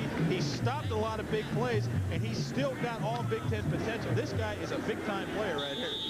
Mike Dumas. Meanwhile, Mark Hagan has come out. Matt Eganoff has gone into the lineup for Indiana. Hagan shaken up on that last play. 2nd down and about 3 for Ohio State. Raymond Harris got about 2 to the 45 and no farther. Coming up at halftime, we'll head back to our studio. Tim Brando, Days In halftime report. Tim Brando and Lee Corso with all the scores and highlights on what we hope for you is a thoroughly enjoyable day of college football. This is the start of a triple header on ESPN here today and tonight. 3rd down and about a yard for Ohio State. Harris drives Hagan forward for what appears to be a Buckeye first down at the Indiana 43. John Cooper steps off a sigh of relief. Miller and Hagan on that tackle. Indiana in certain situations on the goal line and on short yardage plays has been gambling. They've been bringing a weak corner blitz and leaving Graham all by himself out there, hoping against hope that Ohio State has a running play called, because if they don't, if they throw anything to Graham, there's no one around him. 1st and 10 at the Hoosier 43 for the Buckeyes. Fry off play action, lots of time. Jeff Graham makes the tough catch and pays for it. Mike Dumas laid him out inside the 30 near the 26-yard line. First down, Ohio State Buckeyes on a 17-yard gain. And yes, Jeff Graham is thoroughbred quality. And as soon as you talk about somebody, boy, they're going to step up and do something. This is what Greg Fry does best. He's a great ball handler in the backfield. Waits, anticipates the opening, delivers a ball right on the money to Graham. And look at the hit by Dumas. Just outside the 25 on a 1st and 10. The delay to Raymond Harris. Gain of about 8 yards down to the 18-yard line. Raymond Harris coming off a 118-yard performance last week against Illinois, considered one of the best defensive squads in the country. 2nd down. Looks to be about 3 yards coming up. 2nd down and 3. Gain of 7 on that previous play. Minute 24 to go in the half. Fullback getting the call on that carry. Not a whole lot there. Maybe a yard or two. Scotty Graham got the carry. A timeout taken by Ohio State with a minute 12 to go. Honeycutt made the stop. John Cooper and company will talk things over as Tim Williams gets set for what might be a field goal or extra point opportunity. Okay, Harry, grab the bud and I think we're out of here. Right. I want to drink your bud. Hi, I'm Harry. So am I.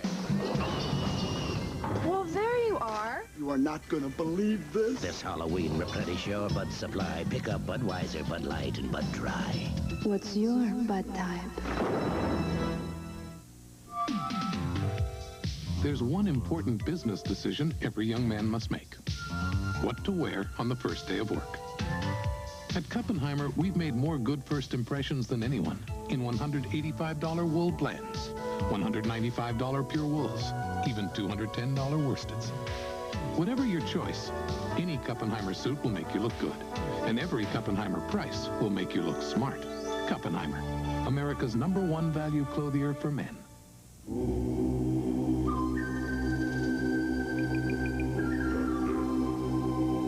Here's something for all you truck drivers to think about. There's an oil made special for trucks. An oil with the Shell brand.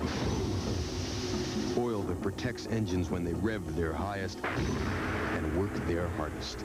Think any oil will take care of your truck? Think again. Truck Guard from Shell.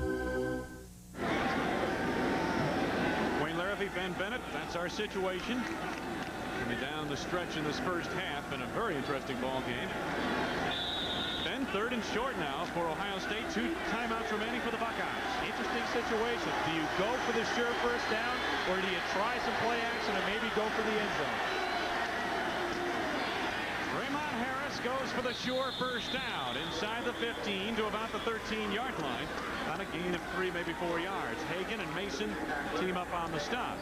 Good call because they pick up the first down. There's still a minute and 8 seconds left, and in college football, a first down stops the clock until the chains are moved. John Cooper looks on anxiously. Robert Smith. Mason out in front of the play. Makes the tackle for Indiana.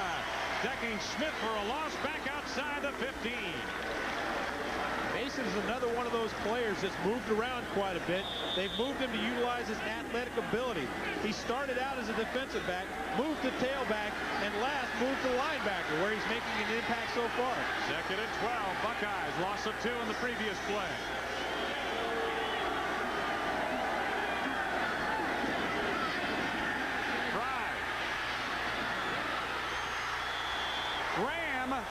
just short of the goal line. Now that's a shame right there, because he was in the end zone, came back to catch the football, and caught the football on the goal line and fell out. This is a crossing pattern. He comes all the way from the wide side of the field. You see him diving back. He looks like he could be in the end zone, but when he comes back down, he's out of the end zone. Boy, that's a tough call right there. What about breaking the plane of the goal? Again, if you're not right on the goal line, that's a very difficult angle to see. We have a camera down there, so we can see it real well. But these are the referees that are running around trying to get in position, watching all sorts of things. They don't have the luxury of the angle that we do. You can see he looks like he's in the end zone right there.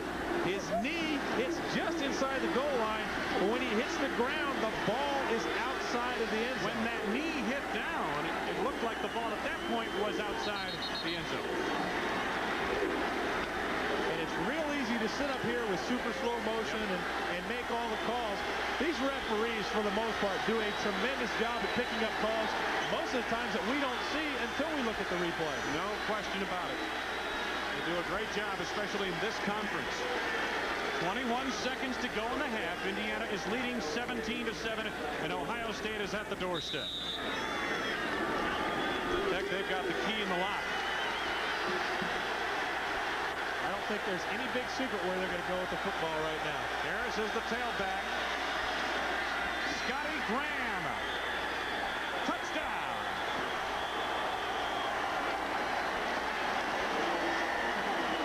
And Scotty Graham scores that touchdown. We ought to mention somebody who's a very prominent figure on this Ohio State team that's not here, and that's Carlos Snow. Scotty Graham was the second leading rusher on the team last year behind Carlos Snow, and has dedicated this season to him. That's a good way to say, hey, buddy, we remember you. 18 seconds left to go in the half. Tim Williams for the point after. This to bring Ohio State back to within 3. 13 plays, 68 yards. Took just 3 minutes and 57 seconds off the clock, and with 18 seconds to go in the half, it's a 3-point Indiana lead. Like I said, all the beauty of football leaves once you get down inside the 10-yard line, and it's just guts and power. And Graham absolutely has plenty of power once he gets down inside. This is a guy that's only 5'10", but weighs 220 pounds, has a 430-pound bench press, and 4.45 speed. That's an odd-sized package. Boy, let me tell you, it's efficient once you get down close. He is no stranger to success against Indiana. Had 124 yards rushing against the Hoosiers last year. Last season, he also scored 10 touchdowns, which will let you know he's the go-to guy once they get down close. It'll be interesting to see what the kicking strategy will be here for Ohio State. I think with 18 seconds left, you don't want to give their return guys a chance to set up the blocking and get up the field and possibly get a field goal. I think you got to squib it here, knock it down, let a fullback pick it up, maybe the linebacker, and hope that they make a mistake. Goodrich at the bottom of your screen, and Vaughn Dunbar is back deep on the other side, and both have excellent speed. Indiana has 3 timeouts remaining. Tim Williams, number 23.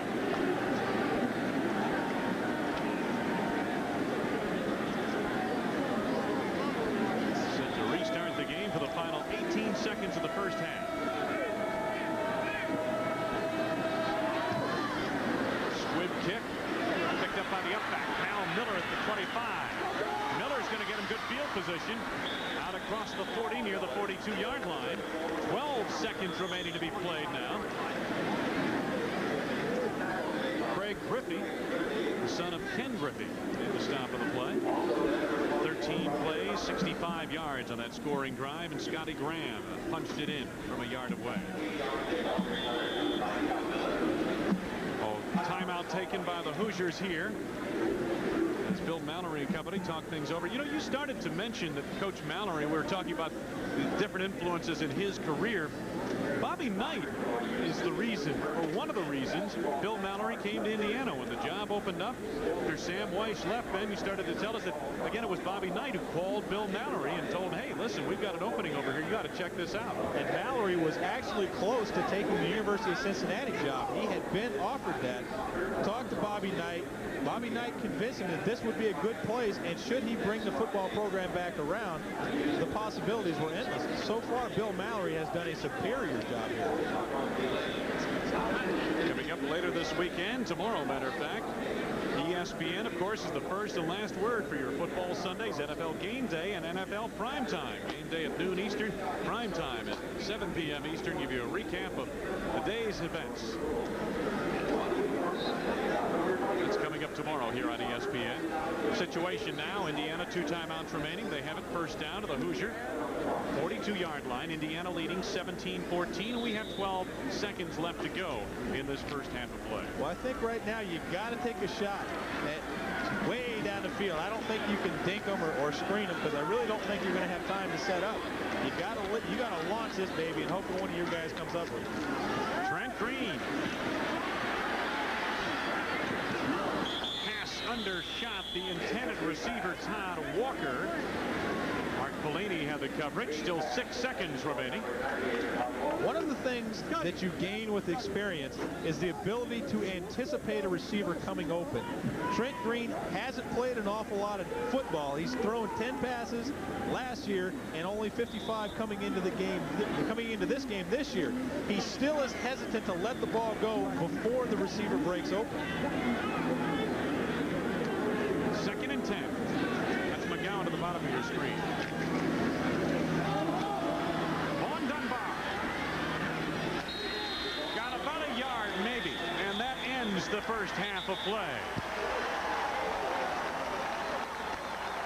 The ebb and flow has had Indiana riding on top most of the way, but Ohio State has cut the gap as we reach the half. Introducing the American Beauty. It took vision and courage to bring it to you. It took a policy of unceasing devotion to quality. A revolution in the way its V6 engine and electronic transmission worked together with Dynaride to make it the smoothest Buick ever built. The completely new 1991 Park Avenue and Park Avenue Ultra. They're beauties, all right. American beauties. From Buick, the new symbol for quality in America and beyond. ESPN's coverage of college football continues. Now with all the scores and highlights, Tim Brando and Lee Corso. And hello again, everyone. Welcome to our Days in Halftime Report. A huge day, a day when contenders are pretenders and pretenders become contenders. You never know. Well, we've got 2 big games later to be played here with Texas and Oklahoma and Tennessee meeting Florida. A great triple header of college football yet to come. Well, today, already some impact games in the ACC, and this the 7th week of the college football season. Virginia leading NC State. That is 17-0. The Cavs are off to their best start since 1949. Sean Moore, by the way, already a couple of touchdowns in the air, 15-yarder to Gary Steele. Air Force is taking on Notre Dame today, and the Fighting Irish trying to rebound from that loss against Stanford. Blocked punt's the key. Ryan Mahalko with one here that would give the Irish the ball at the 2-yard line. Dorsey Levens would get it on the ground for a 7-0 lead, and then moments later, deja vu. Look at number 35, a backup fullback doing it again. The Irish recover at the Air Force 48. That leads to yet another 11 score to make it 17-0 at that point in time. Air Force has just scored on a 3-yard run to make it 17-7, capping a 76-yard drive. By the way, the Falcons are 4 of 5 in the air for a whopping 9 yards in the game. Clemson taking on Georgia Tech. Huge game in the ACC today. The Ramblin' Wreck trying to stay in it, and the defense was the key, as always. Georgia Tech's Marco Coleman. Watch out for him. Bobby Ross knows it. First quarter, Clemson blitzes. Watch Ed McDaniel catch T.J. Edwards for a loss of 2. But on the next play, Sean Jones will read the blitz, dumps to Emmett Merchant, and he's into the end zone to make it 7-0 Tech. On Clemson's next possession, remember Marco Coleman? We told you he was an outstanding defensive player. Here he'll pressure to Sean Cameron, and it's a fumble recovered by the Ramblin' Wreck. The Jackets take advantage. Sean Jones rolls out, finds Greg Lester. Now watch him show his stuff here. Fans are going crazy as he's ready for the Zamboni. Georgia Tech right now with a 14-6 lead after that 22-yard strike to Merchant, and Lester also on the receiving end. Sean Jones, what a performance for him. Georgia Tech could be becoming, Lee Corso, another case of Virginia. You know, I didn't think Georgia Tech's defense was that good, but I'll tell you why they're good. Clemson's 0 for 6 in the first half passing. You can't beat anybody that way. I watched for Clemson to come back and make this a better ball game, but Georgia Tech is for real. They got a shot at Virginia. The Ole Miss Rebels are taking on the Georgia Bulldogs, and not since 1970 have the Rebels looked this good this early, and that's when John Vaught was the coach and Archie Manning was the QB. And Uga was waiting. He wanted his guys to hunker down. The Rebels came out ugly early on. Tom Luke, look at this run. 31 yards for the touchdown. Ole Miss leads 7-0. Coach Billy Brewer happy with things. His alma mater looking good. Second quarter, Randy Baldwin takes the pitch, 23 yards. That sets up a Rebel touchdown. Boy, the Junkyard Dog defense being demolished today. After a Georgia punt, Baldwin again, his second touchdown of the game, his 6th of the year. This one 13 yards, 21-3 at that point.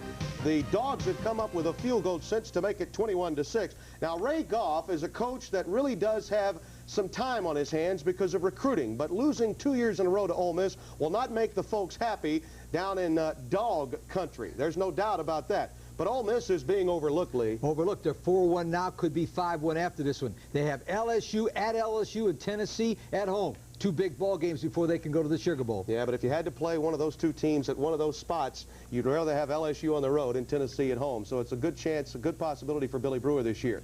Other games of significance that we want to show you today, Missouri and Nebraska. It seems like every time Missouri plays, it will be important in lieu of what happened last week. They will need 5 downs. They'll need 10 downs in this one because Missouri is a good football team, but Nebraska finally has speed on defense. They're one of the top teams in the nation. BYU, Colorado State, defense versus offense. Yeah, but Detmer as well again. 4 touchdowns by him. He could throw the football. Oregon taking on Washington. Now, when I look at the Ducks and Bill Musgrave, I say, hey, here's a team that may be being overlooked. But Washington's defense is pretty strong. The #1 defensive team in the nation against the run.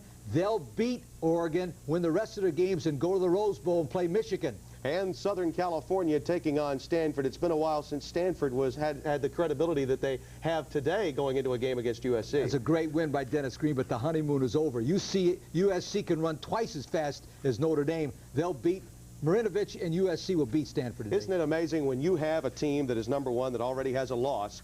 It's amazing to think what it means to have, what it really means to have a team that has lost a game that's #1. And then you have all these other games that mean so much in a college football season. Stay with us. We will be back with much more of our Days In Halftime Report. More scores, more highlights on the way and at halftime. In the first of 3 on ESPN, the Hoosiers by 3.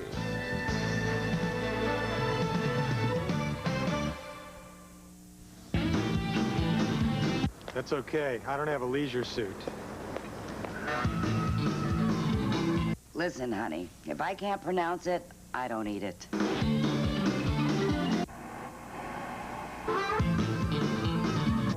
That's great.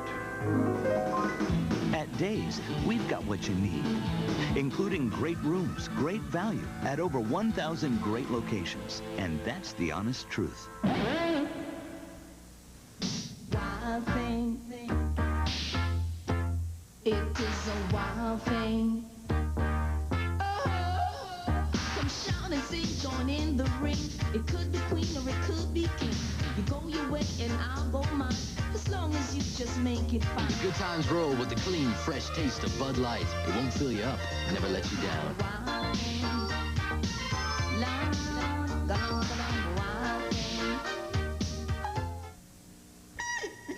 Sony unleashes V, a brilliant new videotape that draws more color and music out of everything it touches.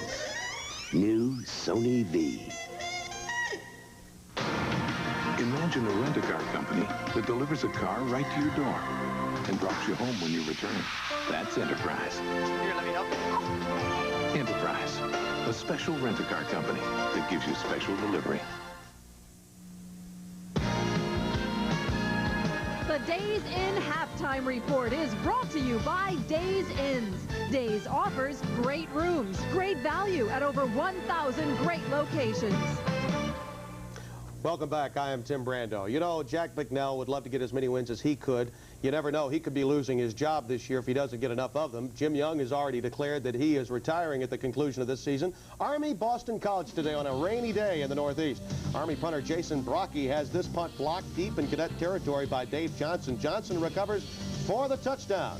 They'll make it 7-0. And the umbrellas in the stands. A rainy day with the leaves turning in New England. 10-7 Army leads second quarter on 4th and 2 at their own 17.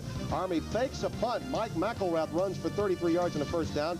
Bicknell obviously concerned, but then after a turnover late in the second quarter, following an interception, Glenn Foley hits Bob Bicknell, a 10-yard touchdown strike to make it 14-10 at that point. It is now a 20-13 lead for Boston College, and BC has won 4 straight and 14 of the last 16 against the cadets of Army. Pittsburgh and Rutgers, it is 7-0. Paul Hackett is looking for his team to rebound, and obviously Rutgers is a team that's a little dangerous right now. Glenn DeVoe, a 2-yard touchdown run for the only score in that game. South Carolina and East Carolina, 24-7 right now for the Gamecocks. The Gamecocks have won all 7 prior meetings between these two ball clubs. Wake Forest and Maryland, Joe Krivak's club, looking good early against Bill Dooley, 31-13. Maryland beat Wake in College Park. The last time they did that was back in 1984. Now, Duke and Western Carolina, that score now 14-0. The Catamounts having trouble with Duke. First ever meeting between these two teams. Duke defensive coordinator Dale Strom was Western Carolina's coach last year. Cincinnati and West Virginia, 14-12. West Virginia leads that series 9-0-1. Dave Rowe has 2 field goals in that ball game. Akron and Navy, it's a 7-7 ball game there. First meeting of these teams, though Jerry Faust beat the Middies 5 straight times while at Notre Dame. Stay with us, a lot more on the way. Some scores and highlights as well. More comments from Lee Corso as we continue with the Days In halftime report. The Buckeyes trailed the Hoosiers in Bloomington by 3.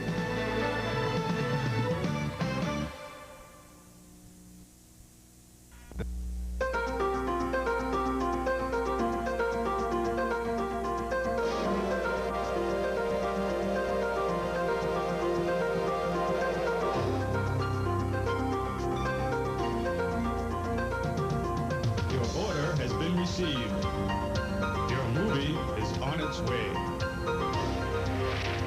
Movies and events in an instant with Video Hotline. Watch cable channel 14 for details. I'm not a rich man, far from it. When I was sure she was the one, I went to the jeweler's building. I shopped around, but Tootie's had the ring she wanted for a lot less. We were married 40 years ago today. She wouldn't want me spending too much on a gift, so I didn't. I shopped around, then I charged it at Tootie's on my Tootie's charge card. Someone you love deserves an unforgettable gift from Tootie's. If you can find an identical piece of quality jewelry elsewhere at a lower price, I'll match it and give you an additional 10% off.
Three cheers for the Wahoos, folks. Virginia has scored again. It is 24-0. Sean Moore in the air to Herman Moore. 24-0 at halftime against Dick Sheridan's NC State club. Look for Sheridan to perhaps leave the Wolfpack and get another job in the very near future. Now, the Rocket on display against the Air Force Academy. Notre Dame's Rick Meyer, only 3 touchdowns in the air until now. From the 47-yard line, a quick play fake by Meyer, and he finds the Rocket 53 yards. He has 3 catches on the day, 104 yards, and Notre Dame has extended its lead to 24-7. Rice and TCU, much bigger game than in past years between these two dormants of the Southwest Conference. And take a look at Rice up 7-0, and the quarterback Leon Clay of TCU had a big day against Arkansas, in from 1 yard out. That would tie the game at 7. So the Owls and TCU are now 14-7 as the Horned Frogs have added yet another score. Fred Goldsmith's club much improved at Rice, Lee Corso. But so is TCU. They got a good shot at the Cotton Bowl. The problem they have is they got to play Houston and Texas A&M on the road. Forget the Cotton Bowl. Yeah, but could you imagine Jim Brock and the Cotton Bowl committee if they had to have TCU on January 1? All right, more scores and highlights to bring you up to date on. Ohio 15-14. Over Miami of Ohio. That game now in the second quarter. Kent and Ball State, they are scoreless in the first quarter in a game in the MAC Conference. Holy Cross is playing Brown today, 24-0. Mark Duffner's club continuing to roll. Tom Chacho, touchdown pass for Holy Cross. Princeton and Bucknell, it is now 7-0 Bucknell at the half. Tigers have won all 10 previous meetings between these two clubs. Penn and Columbia, it is now 7-3 at the half. Doug Hinch with an 8-yard TD pass to Steve Hooper in that ball game. Yale and Dartmouth, it is now 7-6 the Elis. Dartmouth last beat Yale back in 1986. Cornell and Lafayette, that game now in the second quarter. Cornell's 2 wins this season have come by a field goal. So that score between Cornell and Lafayette, 17-6, although we're not showing it to you. Believe me, folks, I've got it right up here. Harvard and Fordham, it is now a 7-3 ball game as Harvard has the lead in that ball game for Coach Rustic. Stay with us. Much more on the way. Some comments on the Big Ten and the situation that looms between Michigan and Michigan State later today and the impact of this game on that game when we return.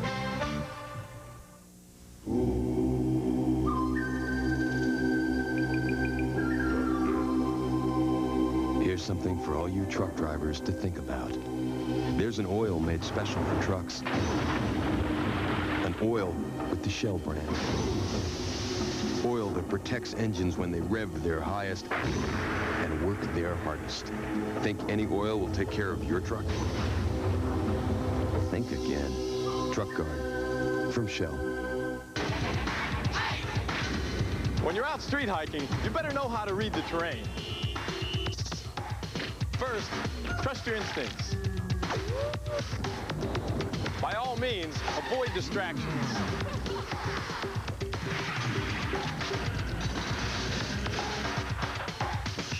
Do your best to preserve the wildlife, because street hikers don't just walk, they hike. Trust you.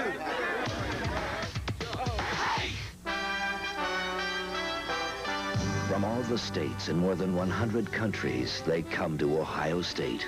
They come to study in nearly every conceivable academic area. More than 7,000 courses in more than 200 majors. They come for world-class research, a vibrant arts community, and the nation's largest recreation and intramural sports program.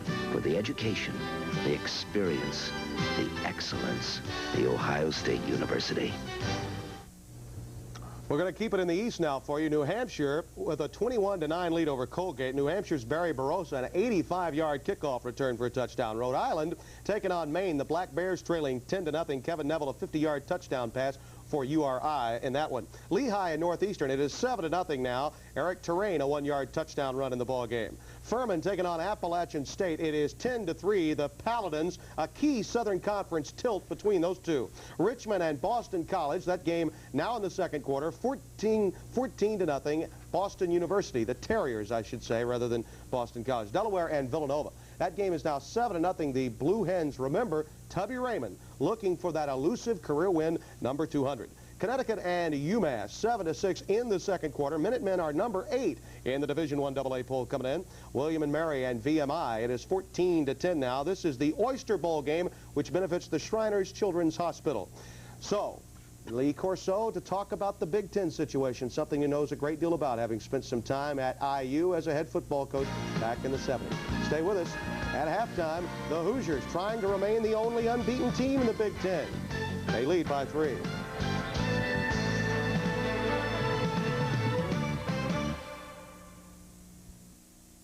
Visit Poirier Sales and Service for one of the largest displays of brand-name major appliances in our area, all carefully selected for performance and durability.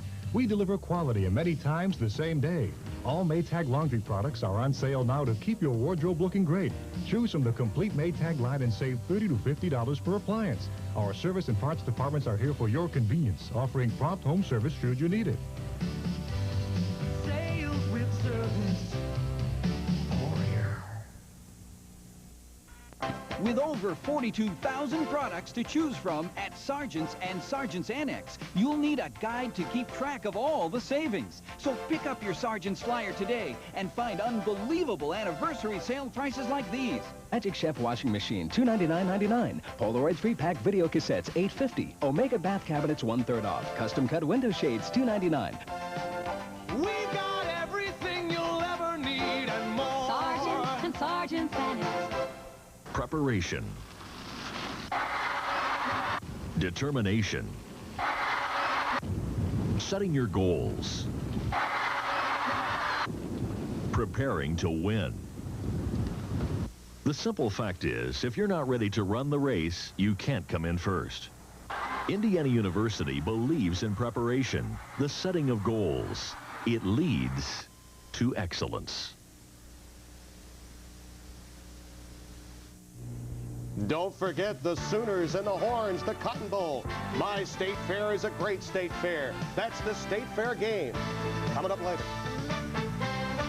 Remember, Pat Boone was in that movie with Bobby Darin back in 1961. Texas playing Oklahoma at 4 o'clock today, and then that will be followed with a great matchup between Tennessee and Florida coming up later tonight. Now, don't forget, we have some games to update you on. Already one touchdown pass for Ty Detmer. Corso said he'd have 4 today on College Game Day. They have the lead on Colorado State. Clemson and Georgia Tech, we can update this now. Clemson making a move on Georgia Tech. It is 14-9. Georgia Tech with the lead. That game now in the third quarter. Now, the importance of this game you're watching right now between Indiana and Ohio State. Indiana is the only unbeaten team in the Big Ten because Michigan lost, though it was not a Big Ten game, to Notre Dame. Let's take a look, Lee Corso, at the games coming up for Michigan. It's a tough road to hoe for them to win the Big Ten. With Elvis Gerbach throwing the ball, Michigan will win all of those games. Oh, you really believe that they're going to beat Ohio State at the old Horseshoe? Forget it. They're going to win them all and go to the Rose Bowl and play Washington. I think the Indiana Hoosiers have a great opportunity here. Indiana's got the talent. They also has an advantage. They got Illinois and Michigan both at home. All right, let's get back out to our guys, Wayne Larrivee and Ben Bennett. They are standing by in Bloomington. All right, thank you very much, guys. Well, this has been a relatively well-played first half, Ben Bennett, in terms of the classic things like turnovers and penalties. But there have been mistakes in this first half that have led to some big plays. Sometimes it's the little tiny mistakes that nobody really sees that lead to the big plays. A broken coverage, a missed tackle, a poor pursuit angle. You'll see right here the linebacker gets cut off and leads to a 71-yard run. Just to the right of your screen, you'll see the classic angle cut off, and watch the speed of Smith. He's flying up the sidelines. Middleton has a big angle on him, and he almost outruns Middleton. Middleton makes a great play. Another little mistake.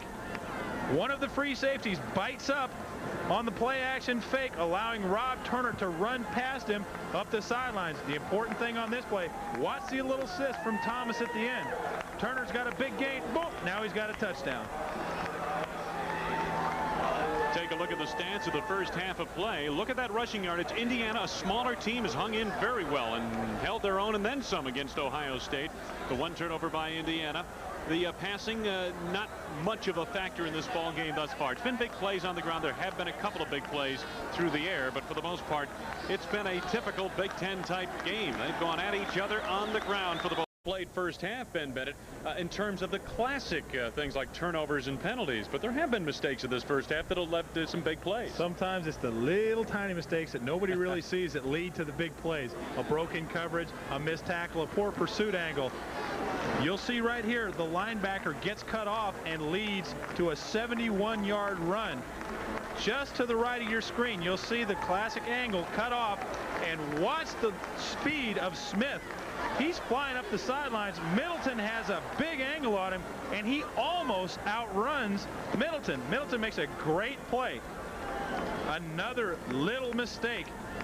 One of the free safeties bites up on the play action fake, allowing Rob Turner to run past him up the sidelines. The important thing on this play, watch the little assist from Thomas at the end. Turner's got a big gain. Boom! Now he's got a touchdown. Take a look at the stats of the first half of play. Look at that rushing yardage. Indiana, a smaller team, has hung in very well and held their own and then some against Ohio State. The one turnover by Indiana. The passing, not much of a factor in this ball game thus far. It's been big plays on the ground. There have been a couple of big plays through the air, but for the most part, it's been a typical Big Ten type game. They've gone at each other on the ground for the most part. Indiana, the 8th ranked rushing team in the nation, on way to a 300-yard rushing afternoon. Indiana kicking to Ohio State to start the second half. Dante Lee, the sophomore, deep into the end zone, and he'll stay there with it. Ohio State will start it. First down to the 20-yard line.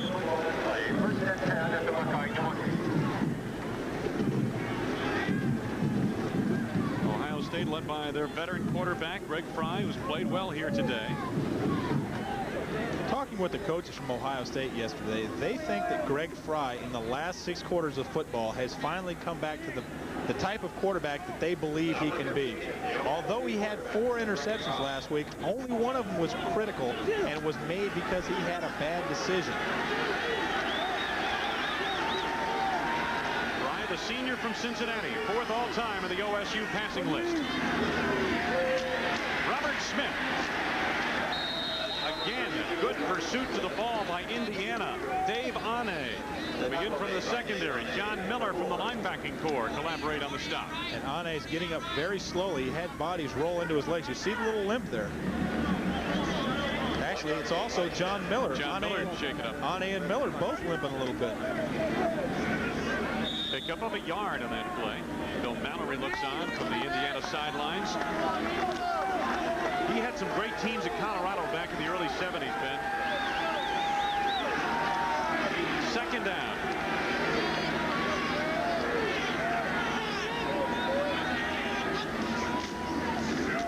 Robert Smith. Boy, made a good cutback move out to the 35 for the first down. Farrell and Ane make the stop. He hurdled a defender to pick up an extra 7-8 yards. Well, if you remember, Wayne, when we talked to Indiana linebacker John Miller yesterday, the thing he said that Fry did best was check off at the line and put him into a good play. That's exactly what Fry did. Smith picks up first down yardage. A look at his work thus far today.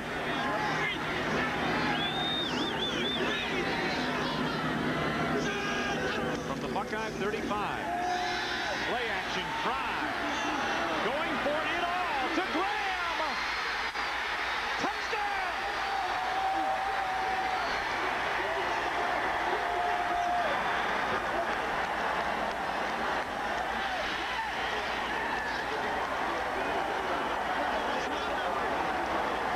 You don't draw him up much better than this right here. Fry with a great play fake.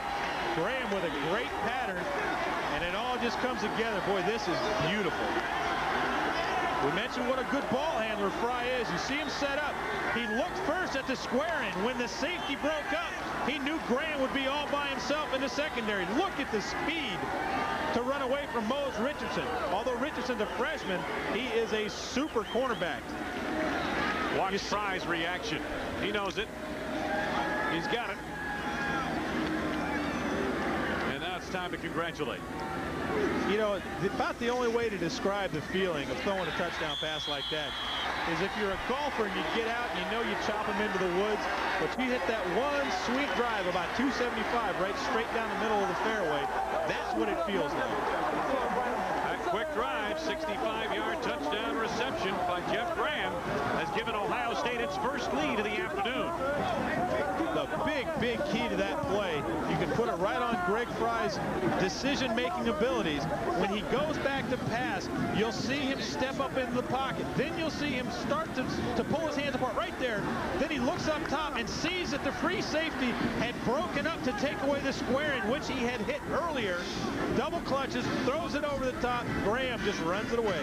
I mentioned he was a thoroughbred receiver. We've seen him make a tough catch over the middle and take a heck of a hit from Mike Dumas in the first half, yet hang on to get a key first down for for Ohio State, you see him make the pretty catch.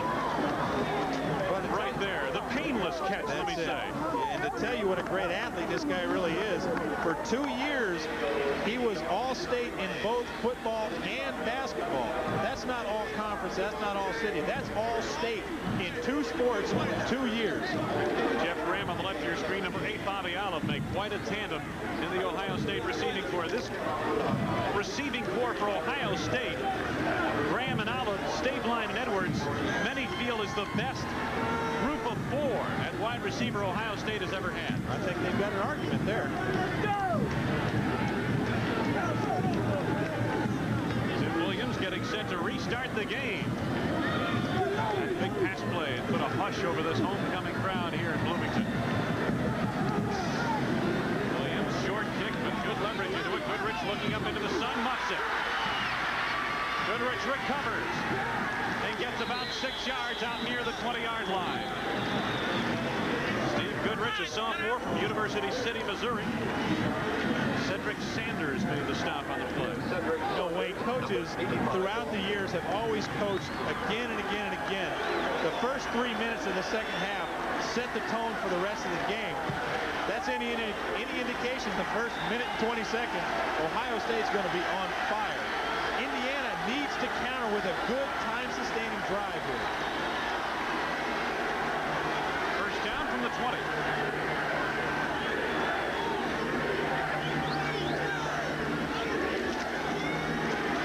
Vaughn Dunbar. Big hole up the middle. Jim Peel and Bo Pelini on the stop. Gain of 13 yards. Or, like we said, they need to hang on to the ball and grind out some clock, or they can give it to Vaughn Dunbar and let him go 80 yards. Again, credit the offensive line. Schneider, Newton, Mack, Fiacable, and Harper, because they are knocking open some big holes. And Fiacable getting the start in the strong guard position in place of Jim Hannon, who was injured, suffered a knee injury this week in practice. And got an injured player down on the field for Ohio State. It's Pelini. Yep. And when we talked to defensive coordinator Bill Young, he was talking about Pelini, and this is a guy that really wants to hit you, but he's a little stiff when he hits you, and subsequently, he suffered a lot of injuries. This fella, in order, has had a broken jaw, a broken collarbone, and a dislocated shoulder, among other minor nagging injuries. But it's also important to mention, while he's down, this is what college football is all about. This kid is a 3-time Big Ten academic All-American. Ooh, you can see Pelini get squished underneath his own man, and it looked like his shoulder got taken out of joint just a little bit. You can see his right arm is not moving. At the end of the replay, as he hit the ground, it looked like his arm got knocked back up into his shoulder. Roger Harper goes in at free safety. He's a freshman out of Columbus. You know, we've seen for the most part, Ben Bennett, a Big Ten type game, kind of conservative, but we have also seen on 3 or 4 instances some big plays in the passing game as well as the running game. That's what happens when you run good sound offense. Eventually something big is going to happen for you. First down, Hoosiers at the 32 of Indiana. Thompson has that good speed to get to the corner. Harper and Walton over to make the stop, forcing him out of bounds to the far side. Wayne, we talked about this a lot in the first quarter. When you hear the name Thompson, you expect him to be banging up inside. Well, that's in years past Indiana football running game. Now, when you hear the name Thompson and you hear the name Steve Goodrich and Vaughn Dunbar, they're bouncing people outside.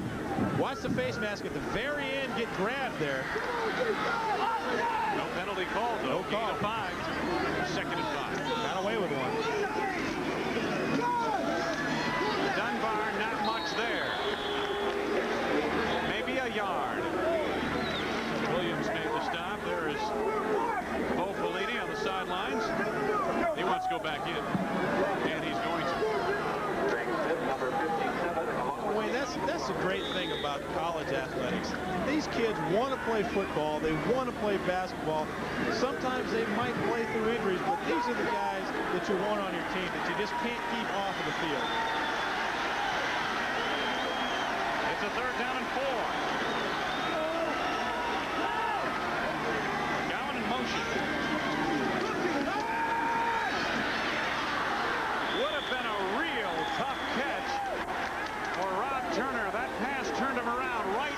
to the coverage of Vinnie Clark.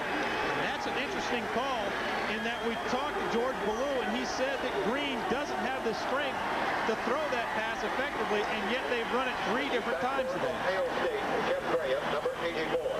Mackie Smith on in punt formation. Senior from Kokomo, Indiana. Had a good day thus far. Jeff Graham in single safety for Ohio State.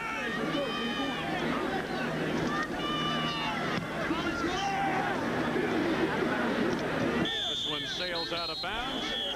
Out beyond the 30-yard line. Ohio State will put it in play from its 32 when we return.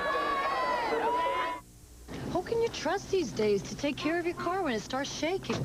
Or pulling, or rattling. Or squeaking. For suspension or alignment, nobody beats Midas. I worry about something I can't see. What your eyes can't see, our state-of-the-art diagnostic equipment will show you. You'll get a written estimate before we start. No surprises. Whatever the problem, we keep it from getting bigger. For alignment, shocks, or struts, nobody beats Midas. Nobody. The Volvo 240 has a reputation for surviving accidents, and we at Subaru have always been impressed by that. So we gave the Subaru Legacy wagon unibody construction, like the Volvo 240. But we also gave it full-time four-wheel drive and anti-lock brakes, because the best way to survive an accident is not to get into one. You could get spectacular savings at the Subaru Blockbuster, now playing at a Subaru dealer near you. Dick, it's Charlie. We're in. That is, if Roman likes our work. He wants to see us at 6. Give me a call. Me again. We've really got to be together on this thing. Call me. I'm having an anxiety attack. Please call.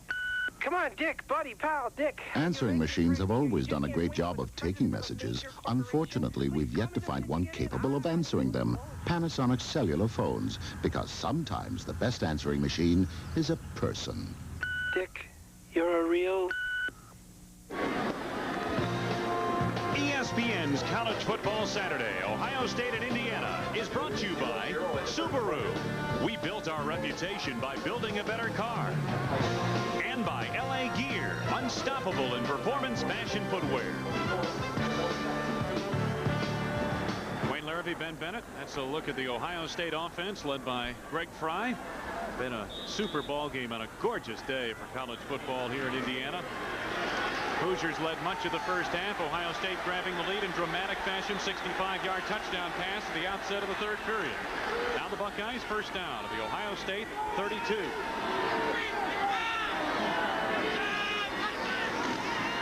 Robert Smith, big hole. Got about 11 yards out of that as the Hoosiers close quickly. Dumas and Honeycutt. Dumas from the secondary.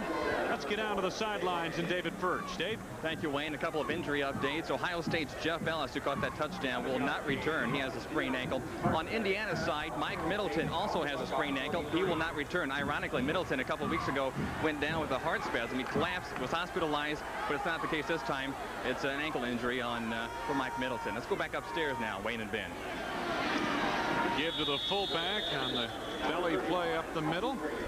Scotty Graham doing the tough work inside for Ohio State out to the 46, maybe 47, gain of 3 or 4. Hagan and Beauchamp on the stop. Well, I already give David my vote of confidence. He's learned to throw it back up to Wayne and Ben. He's a killer. Well, you were coaching him on that, I know, last night. There's a look at Middleton right there. Crutches. Second down and 6, gain of 4 in the previous play. Fry on the toss to the tailback. Smith tripped up in the backfield, short of the first down onto the 50-yard line. Let's head back to the studio for an update on Tim Brando. Tradition, rivalry, Penn State, Syracuse, Lambert Trophy ramifications. Tony Sacca gets away from trouble and finds a Maven touchdown. 7-0. Penn State with the lead over Syracuse. Thank you, Tim. 21-17 here. About 11 minutes to go. Third period. Third down, Ohio State. About 4. Graham in motion. Fry drills that pass to a first down. Stabline, the sure hands in that receiving core. The sophomore from Erie, Pennsylvania on the reception underneath the coverage of Dave Anne. Greg Fry showing good patience here to wait till Stabline gets between linebackers and delivers the ball right on the money. Stabline made a great catch. First down to the 34-yard line of Indiana. Ohio State leading by 4.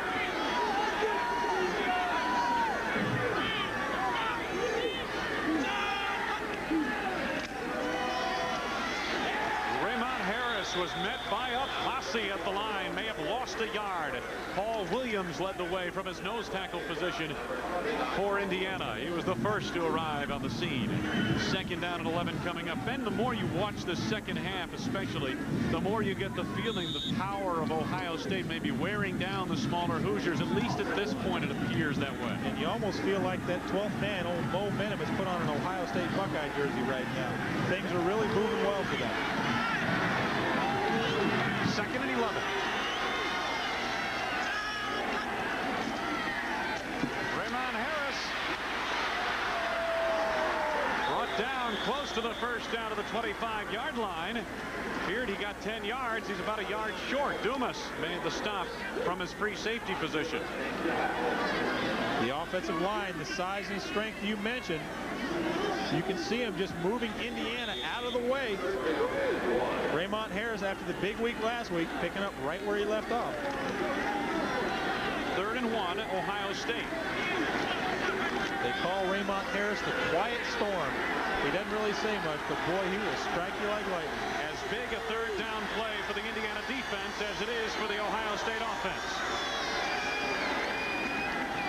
Harris, first down and more to the 18-yard line. Dumas made the stop in the secondary. A lot of the Ohio State faithful say that Harris reminds them of another great Ohio State back, Keith Byers, now a star with the Philadelphia Eagles. He's got the size at 6'2", 220 pounds, and there's a note on that 220 pounds. He's added 10 of that in the weight room in the offseason. This is a guy that wants to play some football and wants to be a good one. I think they want him to play football in Columbus for all of 4 years. First down for the 18 for the Buckeyes. Harris again. Inside the 15 down to the 11. Let's head back to our studios for another update in Tim Brandon. Wayne Chris Kardaki had kicked his 4th field goal for Clemson to pull them to within 2. The ensuing kickoff taken in by Kevin Tisdale. He finds a seam, gets a couple of good blocks. The rest is speed. That would lead to a T.J. Edwards touchdown run. It's 21-12 in the 4th, Georgia Tech. They still have not allowed an offensive touchdown this year. Ben Bennett never played with a defense like that in the ACC. If he had, Tim, he says he would have won a national championship. Robert Smith on second down. Good pursuit again by the Indiana defense. Where they've been hurt, Ben Bennett, is up the mill, up the gut, so to speak. They've been flowing well to the ball on the sweeps. Hagan and Beauchamp that time responded to the challenge, and it's 3rd down Ohio State. Well, we've talked about their tremendous amount of team speed on defense. Speed helps when you're pursuing somebody. You need size and strength when you're trying to stop somebody from running over you. Right now, that's been the difference in the second half. Another big 3rd down play. 3rd and 3.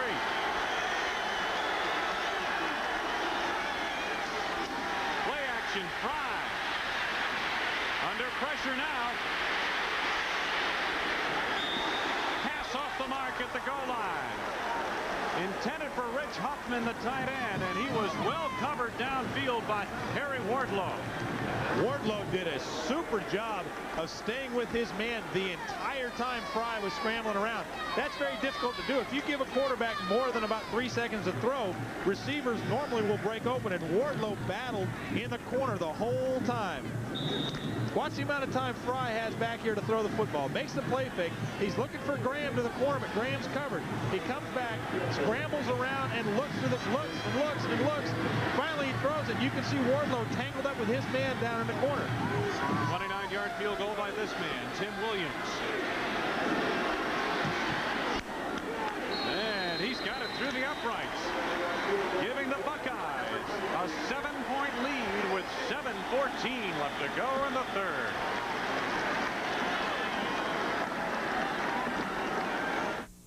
One of the biggest blockbusters of the season is not an action-adventure movie or a sci-fi thriller. In fact, it's not even playing at your local movie theater. It's at your local Subaru dealer. It's the Subaru Blockbuster. Talk about a powerful performance. You can get the Subaru Legacy L Sedan with air conditioning, cruise control, and AM/FM stereo cassette at spectacular savings. The Subaru Blockbuster. This one is a must-see. Now playing at a Subaru dealer near you.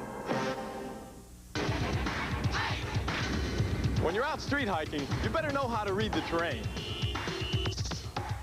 First, trust your instincts. By all means, avoid distractions.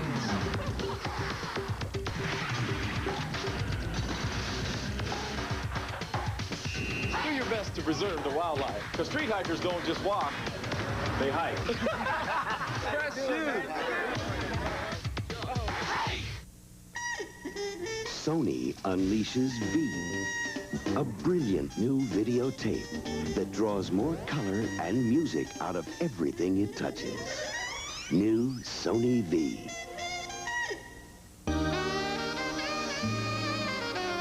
When Acura asked if we would design a new tire for the extraordinary NSX, we responded very quickly. Yokohama, where Acura turned for ultra-high performance. Wayne Larrivee, Ben Bennett. I understand now that sign says something about bowl, Rose Bowl. Well, there are bowl representatives here from about 6 different bowls around the country. I have a feeling, regardless of what happens here today, that both of these teams will find their way to postseason play. If they keep playing the way they played football this afternoon, I don't think there's any question. Both of these very sound fundamental football teams. Tim Williams field goal, capping an 11-play, 56-yard drive.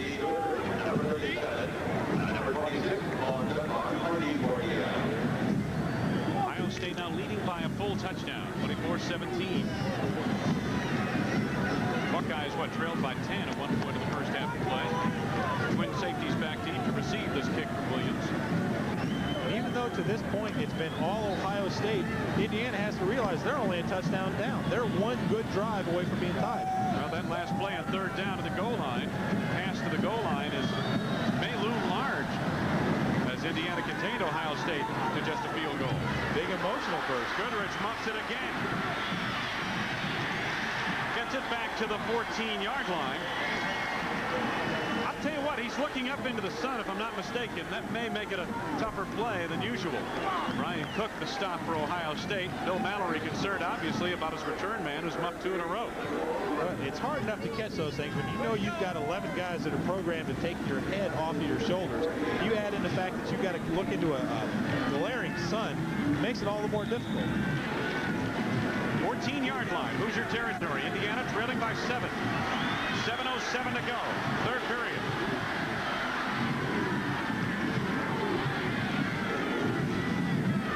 Vaughn Dunbar on the delay. Out to the 24-yard line and close to a first down, gain of about 10. Roger Harper in from the secondary to make the stop. I'm going to tell you something about these hosses up front for Indiana. They are flat knocking Ohio State out of the way. Dunbar's a great running back, but I'm going to tell you there's a lot of people that could run the football well with the holes that he's getting this afternoon. Jason Mack's done an outstanding job in the middle of that offensive line. He's the center, switched from nose tackle to offense during the two-a-day drills just this fall. Second down and short yardage, less than a yard. Ernie Thompson gets the first down, was looking for a little bit more, but the Buckeyes were there to force him back near the 28, 29-yard line. Pick up on that play of about 4 yards, maybe 5. Lease and Krimmel on the stop for Ohio State. You're about to see the classic linebacker get knocked way out of the way. Tovar stepping up to make the tackle, and Fiacable, who just moved into the lineup this week, knocking him completely out of the play. And that's a good linebacker. He did that too. Indiana 8th in the nation in rushing, had over 150 yards in the first half. Looked like a false start right there, and then the Buckeyes came off sides. False start offensively, if I'm not mistaken. I think it's going to go against the defense. Illegal procedure against the offense. Of course, what do I know? I didn't expect you to call it on an offense anyway. John Cooper. Well, actually, what it looked like is it looked like Ohio State jumped. Start on the offense. Still first down. And Jason Mack thought about snapping it because he thought they were in the zone and then didn't do it. Defense is allowed to get back. 1st and 15. Indiana certainly is a ball control rushing team by nature, but they've shown here today they can hit the big passing plays. From the 24, 1st and 15. Dunbar fumbles, picked up by the Buckeyes. Jay Cook with the fumble recovery. Second turnover of the ball game for Indiana. And Ohio State will start inside the Hoosier 35. That is what's known as the punch to the temple that leaves you a little woozy. Again, superior offensive line block. Gets through the hole, puts both hands on the football. It just manages to get ripped loose. Now the change in college football this year, if a ball is recovered past the line of scrimmage, you can pick it up and run with it. Big break for Ohio State. Jay Cook ran with it down to the 33-yard line of Indiana. Greg Fry and company leading by 7 points, 24-17. 5:51 to go, third period. Graham, the fullback. Scotty Graham. Up the middle. No relation to the outstanding wide receiver, Jeff Graham. Charles Beauchamp made the stop. There's the turnover story. Ohio State thus far hasn't committed a mistake in that regard. Well, we talked about the difference between classic mistakes and small mistakes. Both of them lead to big plays. 2nd and 3, gain of 7 on the previous play.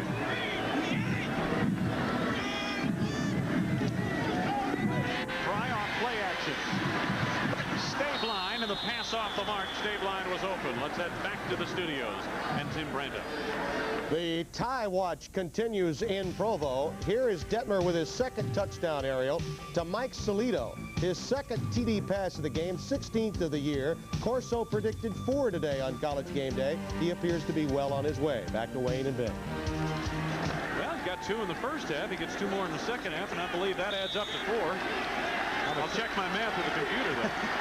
I'm going to tell you what, Ty Detmer, he is such a pleasure to watch play football if you're a quarterback because he does so many things so well, and he just does them every single week. Timeout Ohio State with 5:11 to go in the third.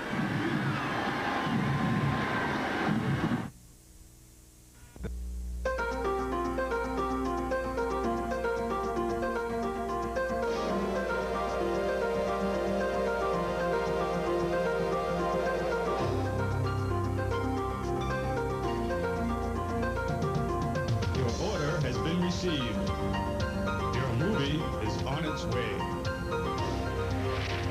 Movies and events in an instant with Video Hotline. Watch cable channel 14 for details. I'm not a rich man, far from it. When I was sure she was the one, I went to the jeweler's building. I shopped around, but Tootie's had the ring she wanted for a lot less. We were married 40 years ago today. She wouldn't want me spending too much on a gift, so I didn't. I shopped around, then I charged it at Tootie's on my Tootie's charge card.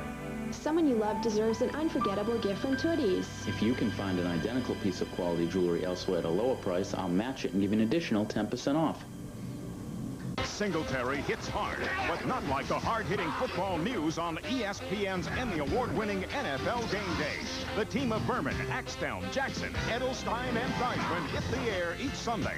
Jerry Rice can cover the field, but not like the football coverage on ESPN's hour-long NFL Game Day. We'll take you all around the NFL and inside the numbers. NFL Game Day, Sundays at noon Eastern, only on ESPN.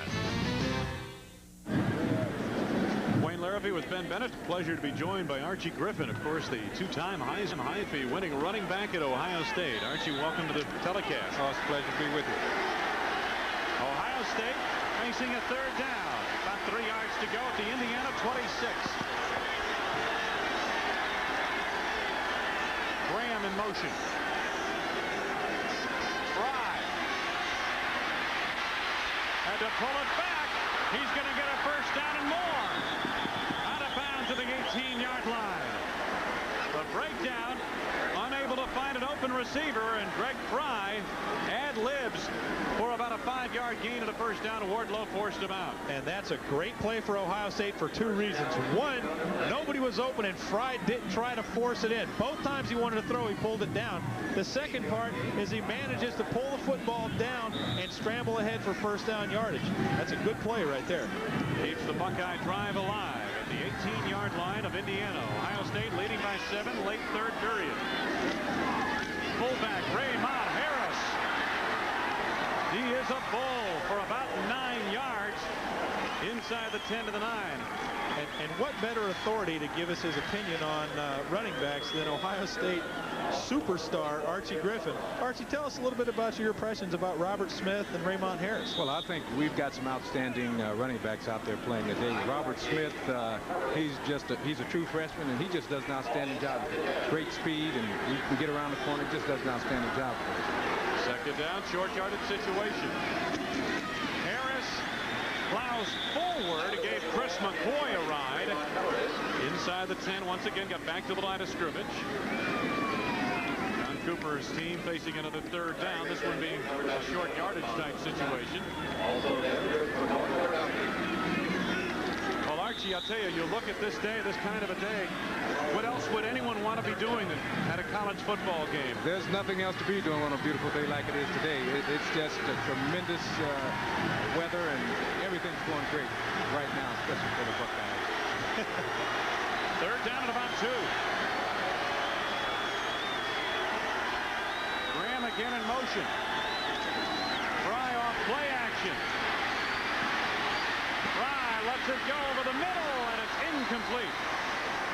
Pass intended for the tight end Rich Huffman, and Fry was under great pressure that time. Once again, Indiana's defense, with its back up against the wall, comes up with a big play to keep Ohio State out of the end zone. Although Ohio State kicked a field goal last time and they've got a shot at it here, you're talking the difference between 3 points and 7 points. Back to back, that's an 8-point difference. They're real happy about that. Tim Williams, number 23, kicked a 29-yard field goal earlier. This will be about a 27-yard field goal attempt. Straight on kick. And he provides Ohio State with its largest lead of the afternoon. 10 points over the Hoosiers of Indiana. Let's head back to the studios and Tim Brando. Wayne, take a look at number 58, lined up just off right guard for Georgia Tech in black. Calvin Teagle, 14 touchdowns today. Watch him run up and meet Derek Witherspoon. And the Georgia Tech defense has still not allowed any offensive touchdowns throughout the year. They stopped Clemson. It's 21-12 with under 7 minutes left. The Ramblin' Wreck, the biggest story of the day thus far. I'll tell you what, Tim, old Bobby Ross has that thing going well down there. The Ramblin' Wreck is on a tear through the ACC, aren't they? And it's amazing the turnaround that they've made to go from doormat for so many years in the ACC that now they haven't allowed an offensive touchdown all season. That's saying something. I don't care what league you play in. Ohio State will be kicking to Indiana when we resume. It's a 10-point lead for Ohio State. Earlier, the Buckeyes in the first half of play trailed by 10 points. A scoring drive covered some 57 yards in 7 plays. Tim Williams with the field goal. Goodrich on the near side. Dunbar on the far side. Right side of your screen, back deep. Still showing confidence in Goodrich after he's bumped the last 2. He's still back there. Once you fall off the horse, get right back on, I guess. Now they switch sides. Goodrich goes to the far side. See if Williams makes note of that. I believe he did make an adjustment. And they're going to split kick it. Dunbar. Boy, he just keeps going. Keep those legs going, Archie Griffin. That is the code of the road for a running back. Keep those legs pumping. It certainly is, and Von Dunbar has done an outstanding job here today. It's amazing his running ability, his quickness. He knows how to hit the hole, and he knows how to get in the open. That's an interesting perspective of a football game from that distance. We're almost that high.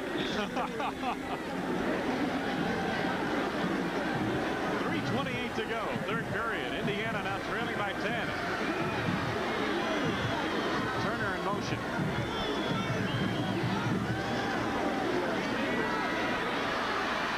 To the outside, Dunbar. Gain of about 9 yards to the 35.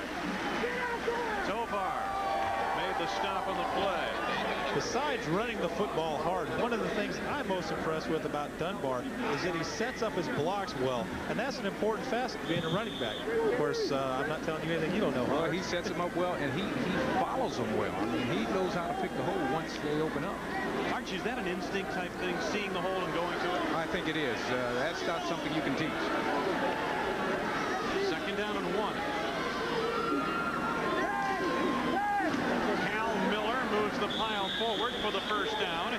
Indiana trailing by 10, but it's still 2:43 to go in the third. Not abandoning the game plan by any means. Steve Tovar made the stop there. You get into the fourth period, though, and you're trailing by 10, and then you've got to make some adjustments. Well, they've shown the big play ability, but they've done it after hammering, and coming up with the big play action. Deep pass. First and 10, near the 39.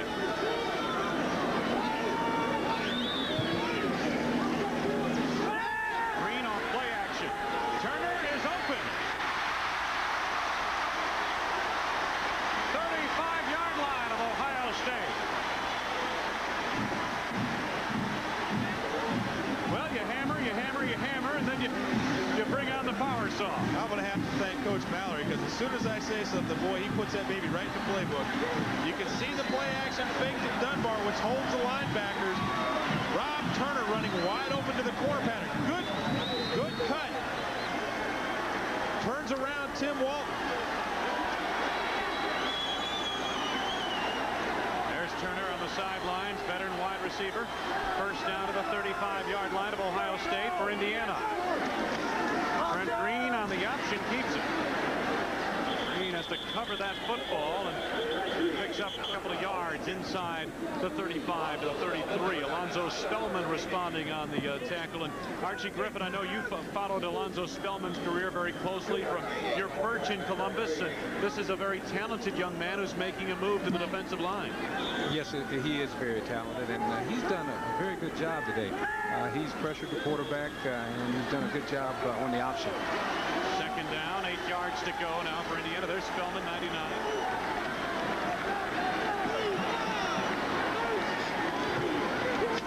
Dunbar. Simmons made a quick move in the hole to prevent further damage. Dunbar to the 29-yard line.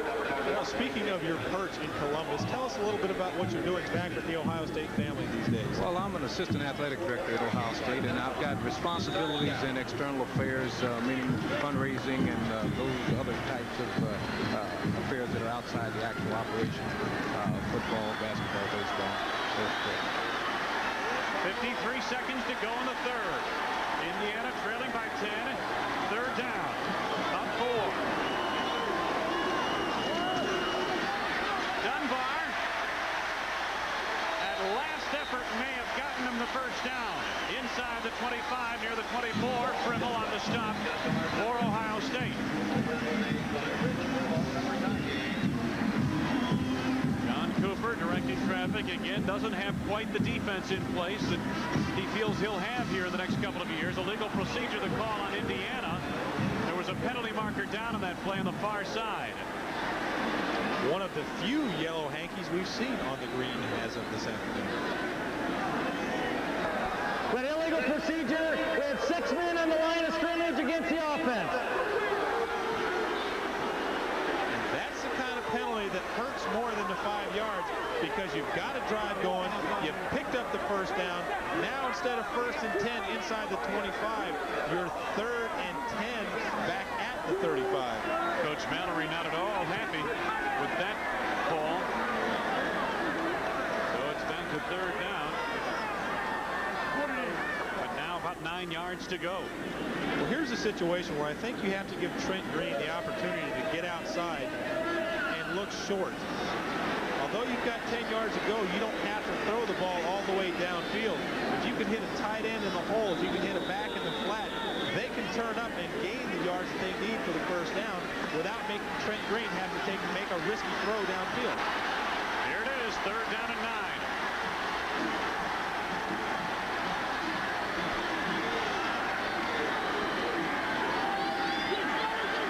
Green looking around. Nowhere to go with it. Back outside the 40 at the 41-yard line. Greg Smith, the nose tackle, finally converged.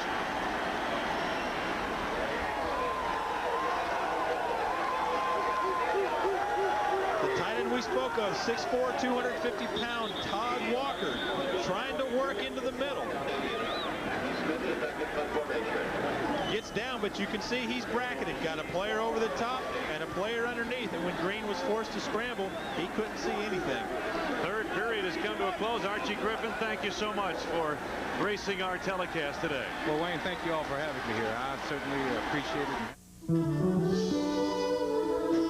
When the party of the first part achieves control of 51.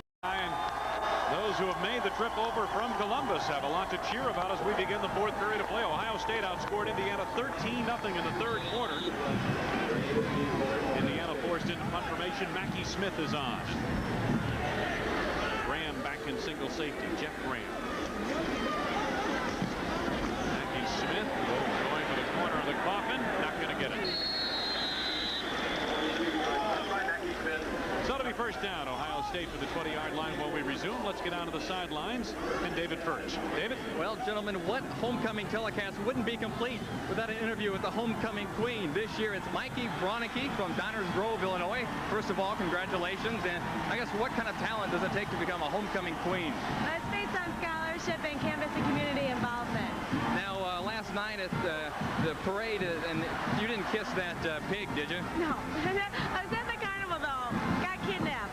You know, if you kiss that pig, you kiss everyone else that's kissed that pig. I know. Huh. I didn't kiss the pig. Okay, Mikey Bronicky from Downers Grove, Illinois. Thank you, David. First down, Ohio State. Robert Smith got about 2, maybe 3 on that play. Mark Hagan made the stop. She mentioned scholarship and involvement in campus life. She also can be touted for beauty. No question about that. Absolutely. That's college athletics, as well as the homecoming queen. That's a lot of times that gets lost. A lot of these kids, I counted 6 on the Ohio State football team that were members of the academic all Big Ten team.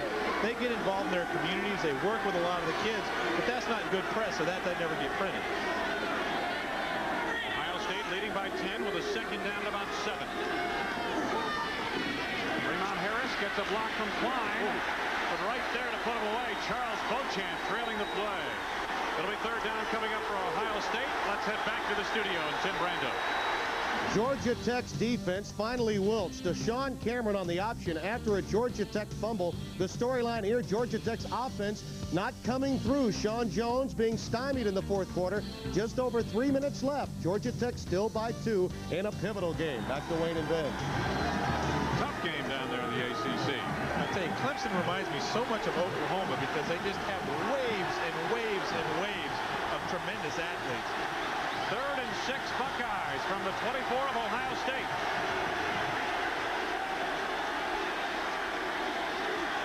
Pride, good protection. Off the hands of Bernard Edwards, who appeared to have the coverage of Mark Hagan beaten to the middle. 4th down Buckeyes. The Hoosiers trying to hang in, trailing by 7. Well, trailing by 10. Just a subtle note. Mike Dumas ran up into the line and told John Miller, pointed at the running back and said, "That's your man." Miller covered him to the flat. That's where Fry was looking. That's why Dumas is a great player that he is. Bowman in punt formation.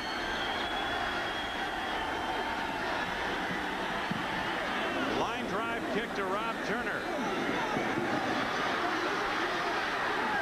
Turner out across the 45, and Indiana will start in good field position.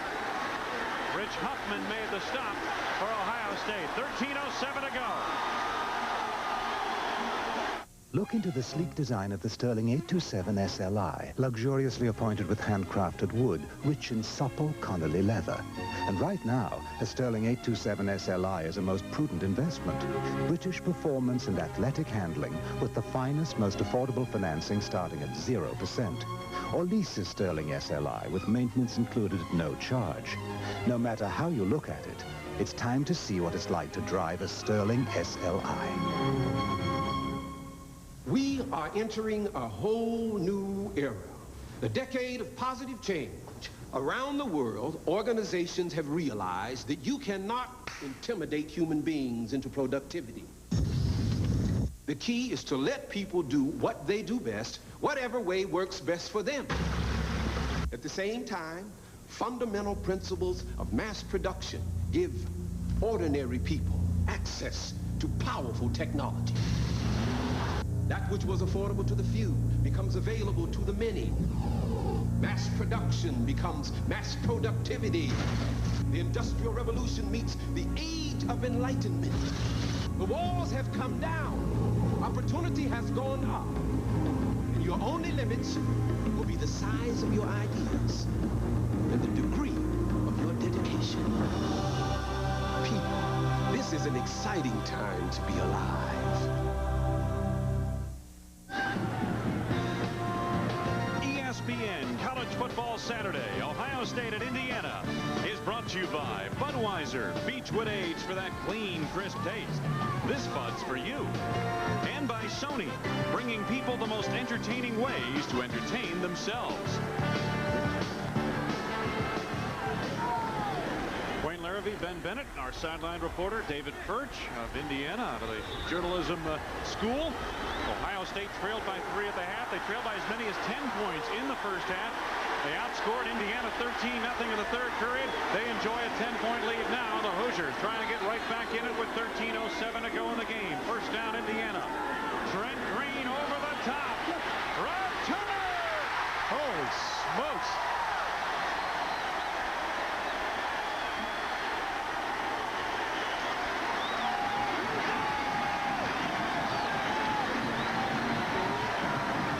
Big plays come when you run your offense effectively.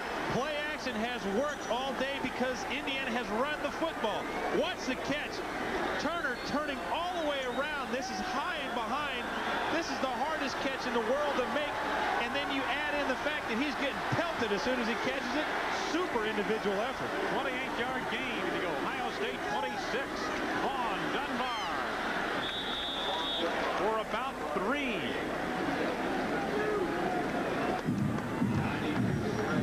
Judah Herman in the middle of that Ohio State defense, along with Ken Coleman on the stop for the Buckeyes. Second down coming up, about 7 yards to go. There's John Cooper.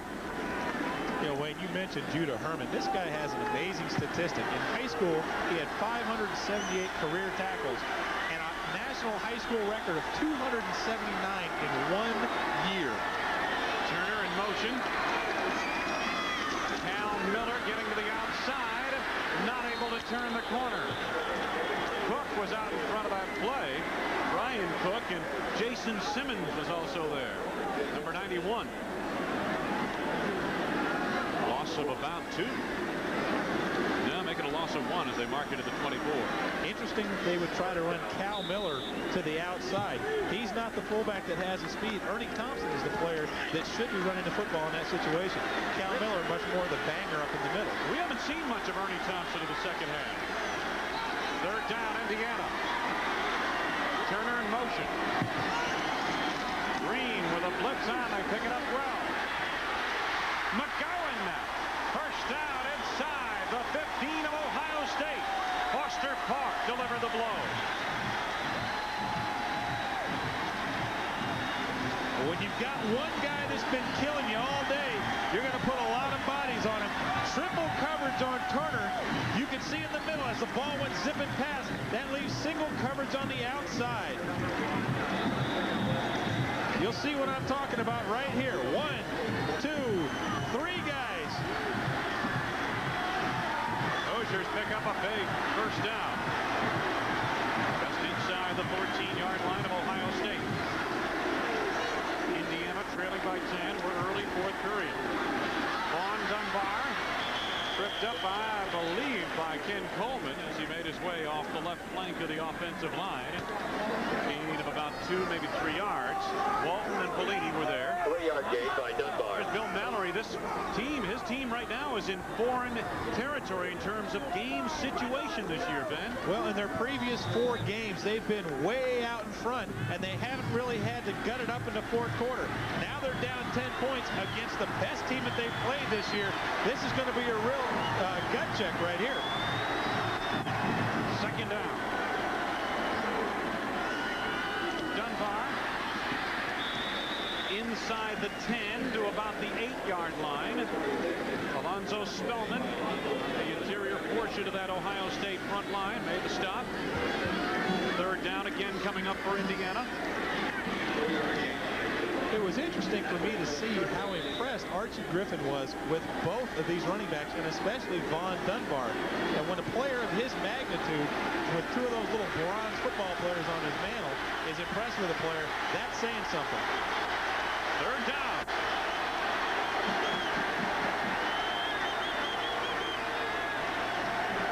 Third and about 4 on the option. Trent Green covered up just outside the 6. They've still got a long 2.5, almost 3 yards to go to that 1st down. Frimmel and Herman make the stop. Tough decision right here.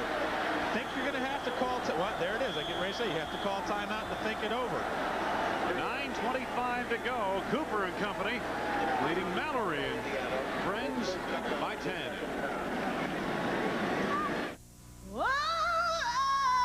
When judgment comes, I will be ready. I will be ready. When judgment comes, I will be ready. James Buster Douglas, Evander Holyfield for the undisputed heavyweight championship of the world. Brought to you by the undisputed king of beers. Budweiser presents The Moment of Truth. October 25th at the Mirage, Las Vegas. Look into a Sterling motor car, luxuriously appointed with handcrafted wood, rich in supple Connolly leather.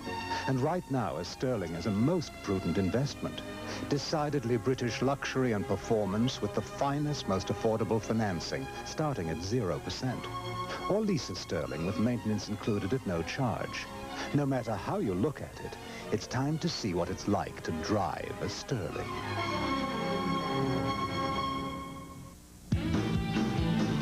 I mean, who wants to eat bait?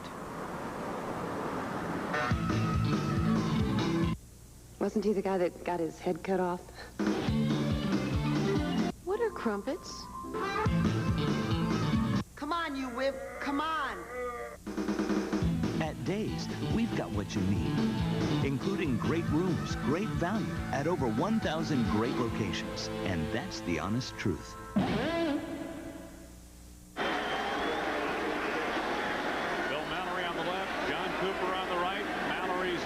Facing a 4th down, a good 2.5 yards to go to that 1st down. Easily the biggest play in Indiana's season thus far.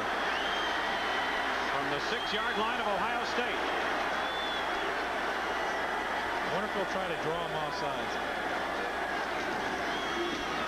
Dunbar, touchdown!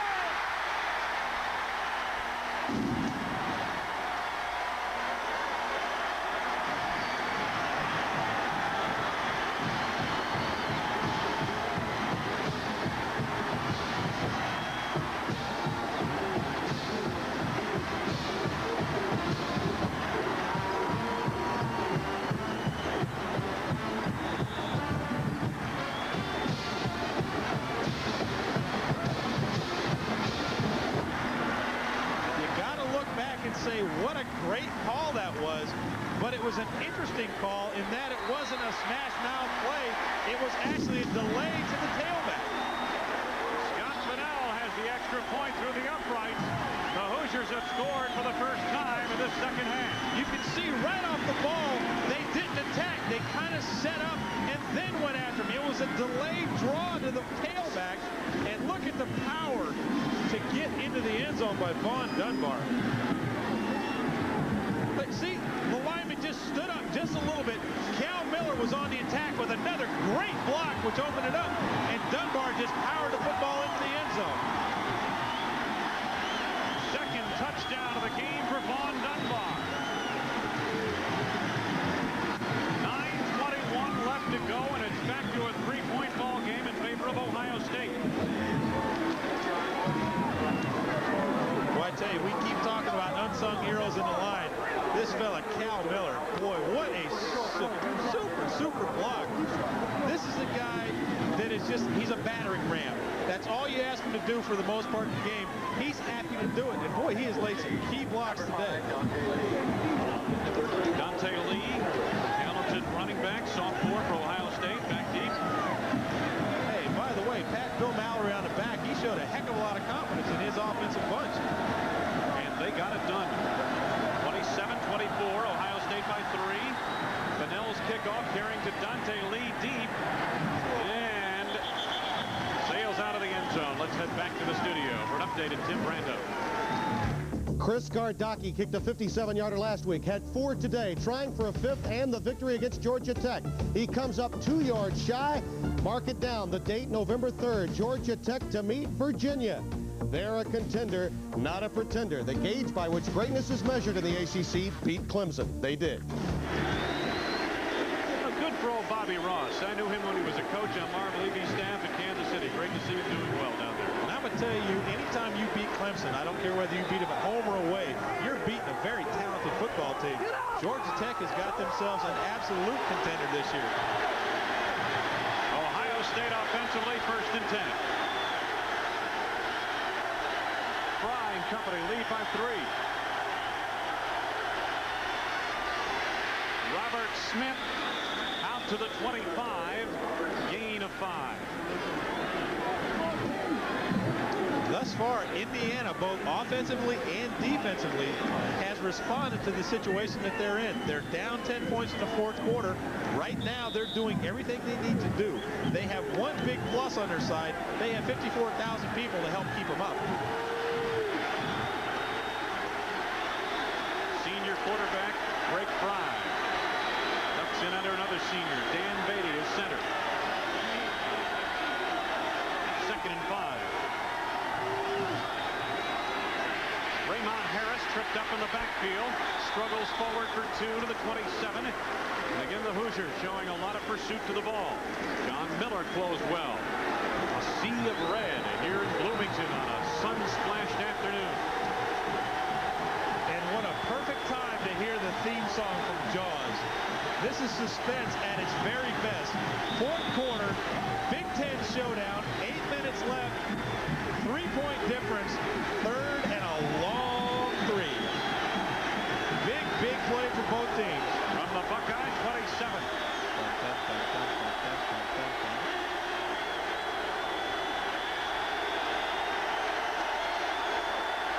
Fry may be checking off at the line. Looking to the air under pressure.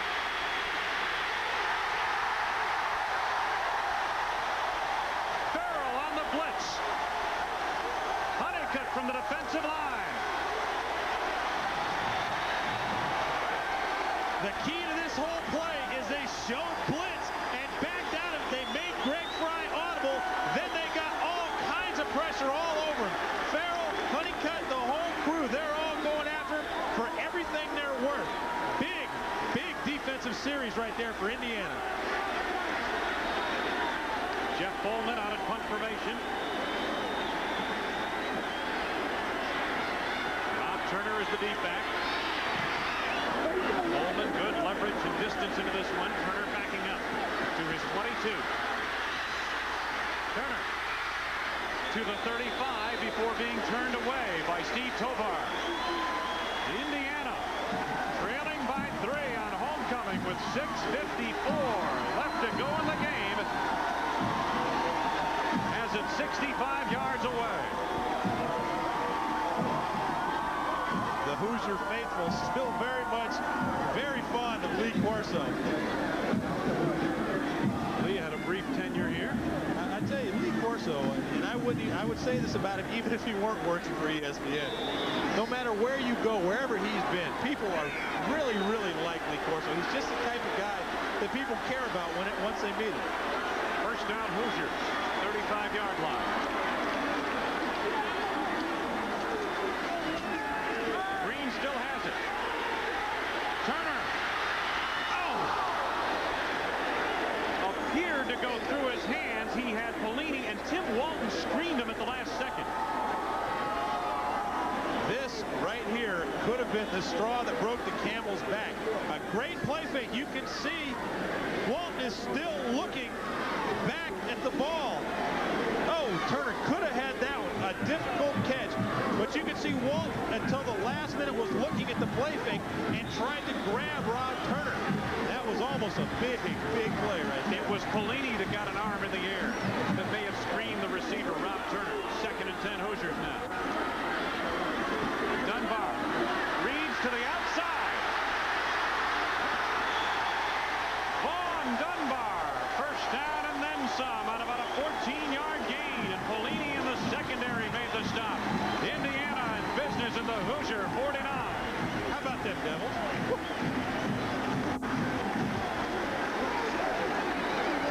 Ohio State is 7-0 when playing at the Indiana homecoming. John Cooper and company leading by 3 with 6:40 to go. 4th period of play. But it's also important to remember that Indiana has won 2 of the last 3 meetings between these two teams. There are only 2 victories against Ohio State in 38 years. Turner in motion. Green.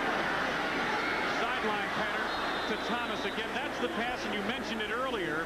Joe Novak, the offensive, or I should say George Ballou, the offensive coordinator, was telling us that's the pass that he can't throw very well, that he hasn't thrown very well thus far. And they've gone to that play repeatedly this afternoon. Conspicuous in his absence is the name Alonzo Spellman. No sacks this year, no tackles for a loss. This is a guy last year that had 4 sacks in 10 starts and is an impact player. We haven't really mentioned him much at all this afternoon. Inside the 45 of Ohio State is Vaughn Dunbar. Lease made the stop. And let's take a look and see what happens to Alonzo Spellman and see why we haven't mentioned him all day. They got Sean Harper in his face that time. 3rd down. About 3 yards to go for Indiana. 5:54 to go. 4th period of play. Ohio State leading by 3.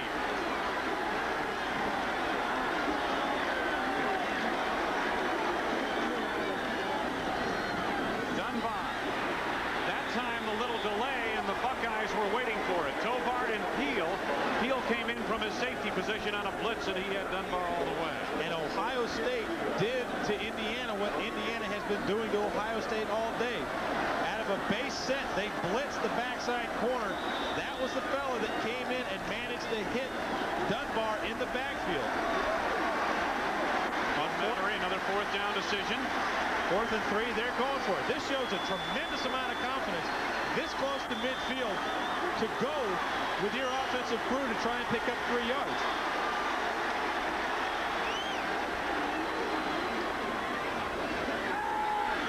Green. First down inside the 30. It's Turner near the 28.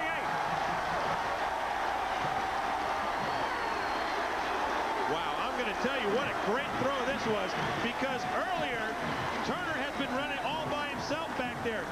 Now you can see he's open, but there is coverage over top and coverage underneath. That was a super pass by Trent Green to hit Rob Turner, because even though he would look like he was open, there were Ohio State players in front and in back, and he had to drop the ball in. That's a great play right there. 16 yards on the pass, and there's that sideline pattern we've been talking about that he's had trouble throwing, but that time he got the ball across the field. Well, I'll tell you the difference in the patterns in just a second, Wayne. First down for the Hoosiers. Dunbar. Tovar was there. Wayne, the pass patterns that he's been throwing so well today are not the out patterns. patterns. They've been the corner patterns. The difference between the two, one is upfield at an angle, and the out pattern is a straight break. The out pattern, you have to put a lot of cannon behind that thing. The corner pattern, you can throw it to a spot and let your receiver adjust to it. That's the difference. The corners have been good for Indiana. The out patterns haven't. Indiana averaging 284 yards a game rushing. They have 263 to this point. Second down. Dunbar again. Coleman got a piece of him in the offensive backfield. Dunbar able to leap forward from maybe 2 yards down to the 25. Spellman was also there on the stop. Wayne, you had mentioned earlier in the telecast that Ohio State was having a terrible problem stopping people on third down conversions. Thus far, Indiana has killed Ohio State on third and fourth down conversions. Indiana 5 of 11. That's almost 50% on third down conversions.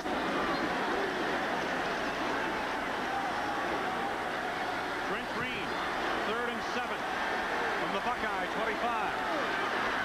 Timeout. 3:13 left to go. Ohio State leading Indiana 27-24.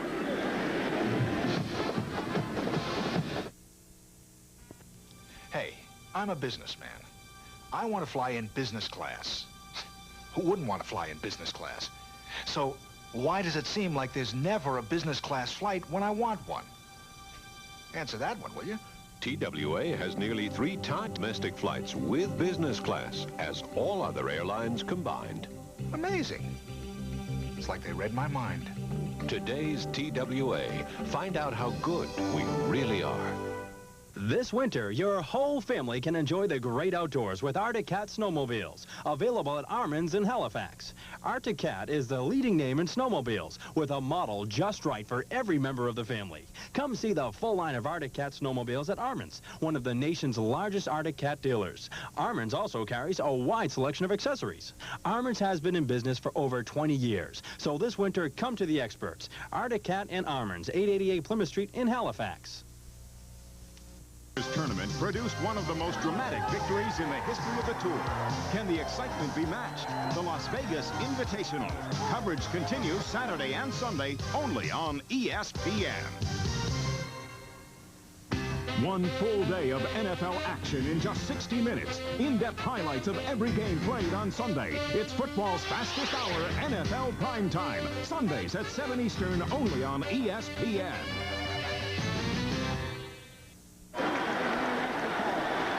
As soon as our action is finished here in Bloomington, the Residents Inn scoreboard, Tim and Lee will have all the updates for you. And then Texas at Oklahoma and Florida and Tennessee. Following 2 games in our triple header here on ESPN. And those games pack as much excitement as this one has. It's going to be a great late afternoon and evening. So ESPN does a great job at making an entire day of great college football available to you at no charge. 3rd and 7 from the 25. To Dunbar. Green lots of time. Over the middle, got his man for a 1st and goal. It's Eddie Thomas this time at the 6. Vinnie Clark made the stop.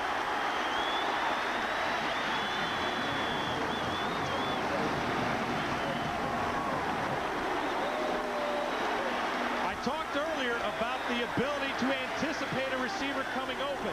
Trent Green doesn't do it here because he has to move around in the pocket a little bit, but it works to his advantage. You'll see Thomas push up the field and break across. He has to clear the underneath man coverage first. Good catch. Put his hands on the football. Vinnie Clark all over it. 19-yard gain. Indiana trailing by 3. Knocking at the Ohio State door from the 6 on 1st and goal. Dunbar down to maybe the 3-yard line. 2:35 left to be played. Indiana trailing by 3. And a lot of people don't understand this, Wayne, when I'll say this, but let me try to explain. If you're Indiana, you want to score, but you don't want to score right now. You want to take a little time off the clock because you don't want to give Ohio State the ball with time to come back and possibly get down and get a field goal. John Cooper has seen his team lose the last 2 weeks to USC and Illinois. 2nd and goal to go at the 3. Dunbar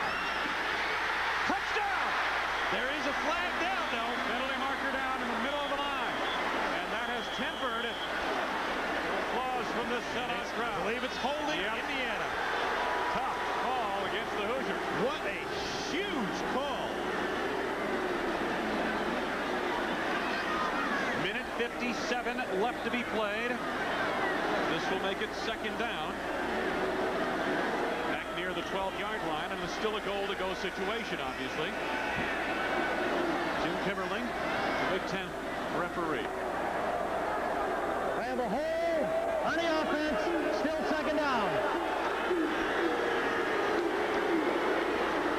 Indiana went back to their bread and butter and used the play, the same play that they had called on 4th and 2. The delayed draw to Vaughn Dunbar. It worked again. Unfortunately, somewhere in the middle of that line, one of those hosses up there got caught with his hands around somebody. Tom Lease right there. There it is. Held you up around the waist. Indiana leads the Big Ten in penalties, although this has been a relatively penalty-less game for both teams. They played well in that regard. They got it at the 13 on second down and goal to go. Green. Pass undershot the intended receiver, Vaughn Dunbar. He would not have gotten anything. Matter of fact, he would have lost about 5 yards. Ohio State had it well covered. Frimmel and Simmons coming through on the pass rush. I'm kind of perplexed as to what Trent Green was looking at. They had set up the screen to the strong side, but he was looking hard downfield to the left, and I'm not sure if he had maybe was trying to look somebody away or if he thought he saw something down there. Third down and goal to go now. The football near the 13-yard line of Ohio State. That holding penalty may be the difference between a touchdown or a field goal by this man, number 6, Bunnell. In my opinion, Wayne, a great call right here would be to run the sweep and then run the reverse, because Ohio State is fired up and they are going to be pursuing like crazy. Third down and goal to go. Dunbar cuts it back to the 10-yard line. Minute 44 to go, coming up on a minute 40 left to be played. Simmons made the stop. Bunnell could tie the ball game with a field goal, and they're sending the field goal unit on. There was just that slight hesitation by Coach Mallory when he was thinking, well, maybe we can go for the whole ball of wax here. But he's made this. I think he's made the smart decision. Bunnell kicked a 42-yard field goal earlier. This will be a 27-yard field goal attempt. It's perfect inside of 30. And the ball game is tied.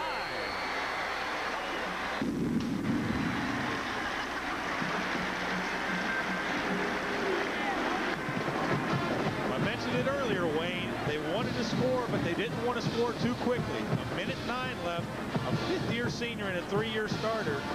Fry has got plenty of time left on the clock to work his magic. Bunnell, one of the best kickers in the Big Ten Conference. Take a look at John Cooper. I didn't think it was any good. Trying to use the power of suggestion, as it were. We were talking about Greg Fry and the fact that he has a minute 9 left to work. This is a guy that can put some points on the board in a hurry. Last year against Minnesota, they were down 31-0. Subsequently, he threw for 362 yards and 3 touchdowns to rally them back, and they won 41-37. This is a guy that knows what he needs to take a shot at. I don't think you'll see him take a lot of chances, but he will take the shot to move his team down the field. Now, we talked about veteran leadership. Also, what about the strategy kicking-wise here? Ohio State is up on the return line. There's Robert Smith. He's one of the defects, the lone defect, really. Well, I think they're looking for an onside kick, perhaps. You absolutely have to kick it away here because it's a tie ball game, and a field goal wins it for Ohio State. You do not want to give them field position. Bunnell kicking away. Robert Smith backing up to the goal line. To the 10. Out to the 20, maybe the 21-yard line. Perkins and Dumas on the stop. Robert Smith on the return. He'll stay in the game. There's the scoring drive. 55 yards and 13 plays. Boy, that holding penalty down inside the 5 cost them a touchdown, perhaps. And it was a good call, but you almost hate to see at that point the ball taken out of the player's hands and have called back on a penalty. Fry has 2 timeouts with which to work. 1:04 left in the game. We're tied at 27.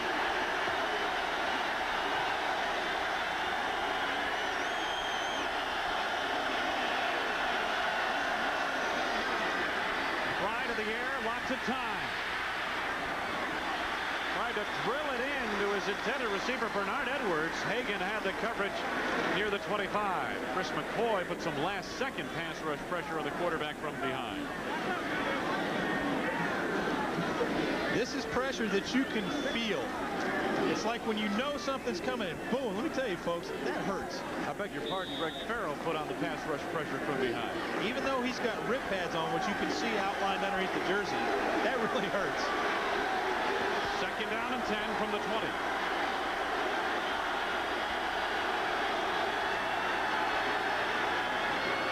Raymond Harris. Under a minute to go now. Dave Annay and Mark Hagan on the stop. That's the scoreboard story. 8 of 3 on that play. John Cooper. Tim Coletto, the offensive coordinator, talking with Greg Fry and Bobby Olive. 51 seconds to go in Bloomington. We're tied. A company can learn a lot in 125 years. Valvoline has. You learn in the lab, you learn on the road, you learn on the racetrack. As you learn, you make your product better. And better and better. Today's Valvoline will keep your engine cleaner than ever before. And cleaner means more protection against engine wear. 125 years of quality. That's why people who know use Valvoline.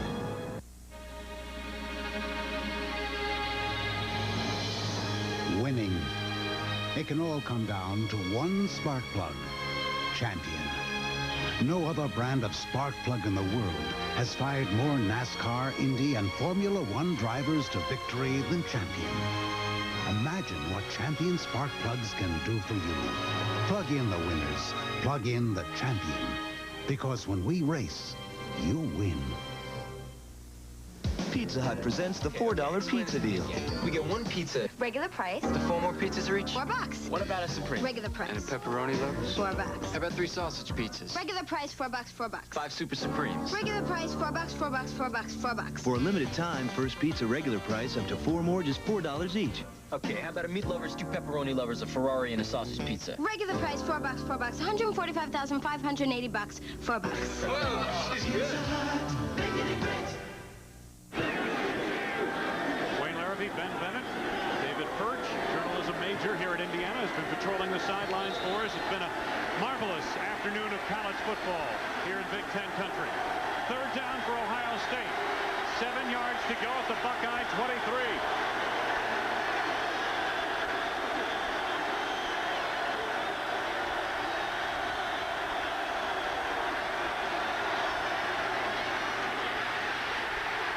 Raymond Harris, nowhere to go. Harry Wardlow would not give up on the tackle. Chris McCoy hit him initially. 4th down, Ohio State. Another timeout taken. 42 seconds left to go, and Mallory and company will get it back for one last stab. All right, 2 things. Hershey presents Symphony, a masterpiece of chocolate with more milk than any leading bar. It's smooth, creamy, with a whole different taste. Symphony from Hershey, also with almonds and toffee chips. They say drink plenty of fluids. Swallowing's total pain. To stop sore throat pain fast, Advanced Formula Chloraseptic has the power of phenol. It penetrates nerve endings to work on contact, so it gives the fastest relief. And nothing lasts longer. Advanced Formula Chloraseptic works fastest, and nothing lasts longer. For fast relief when you're away from your spray, also try great-tasting Chloraseptic lozenges.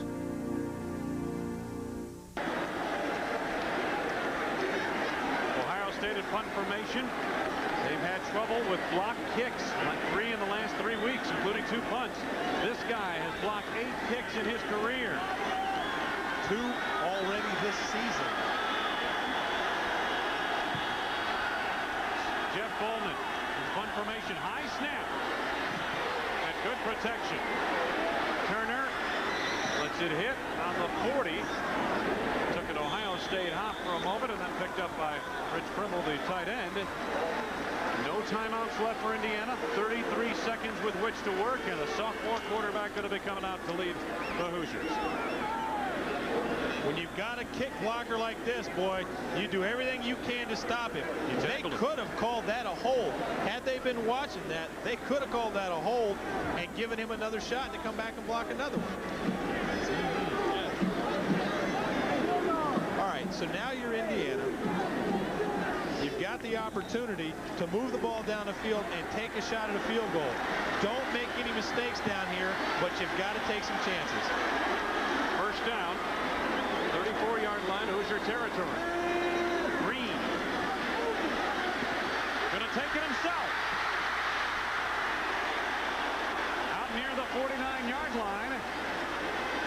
First down, and of course they stop the clock till they move the chains.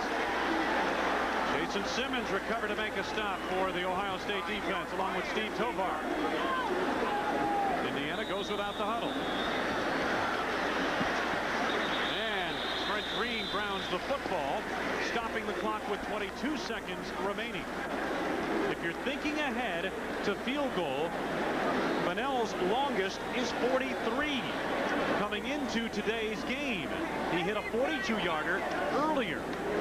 Career long is 55, and that is the IU record. He also, it should be important to note, has kicked a 57-yarder in high school, so he does have tremendous range. Got about 20 more yards to get him in the range, though. Second down at 10. Green. Inside the 45. Big play by Spillman and Simmons. Loss of yardage down to about the 44-yard line.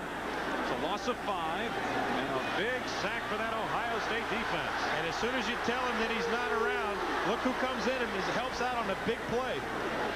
Third down. Green looking to the sidelines, trying to get it out to the tight end Walker, who was heading toward the chalk marks to stop the clock. 1 second remaining now. Well, Wayne, this is a good time to ask you, in your opinion, this game looks like it's going to end in a tie. Who's happy? Who's disappointed? I don't think either side is overly happy with the tie, Ben, where these two programs go at it.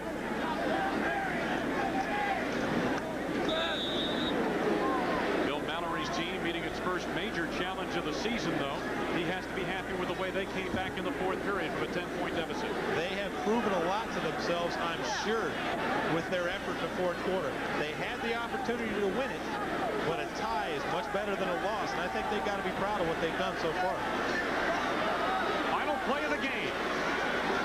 Green going for it all. Intercepted by Bo Pelini. Pelini laterals forward on the play to Vinnie Clark. Penalty markers are down, and this ball game going to be over because this won't count even if he scores. Penalty marker down again. A forward lateral, and he laterals back. They didn't do this with quite the flair that Stanford did a few years ago. Cal did against Stanford. But there were penalty markers all over the field, and that will end the ball game. Well, the first set of markers was for the forward lateral. The second set was for a clip. They decked Trent Green down there, hit him from behind. A very sloppy inning to what was a very well-played game. Against the offense.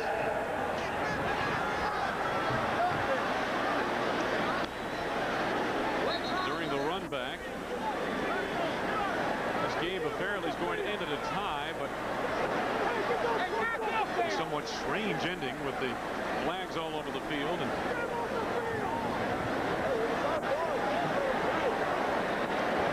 again, Jim Kemmerling and his crew putting things together now. There were a couple of different infractions on this play. What we have, no, wait, we're okay. What we have is multiple fouls against the offense. Indiana recovered it. They declined the penalties. The game is over.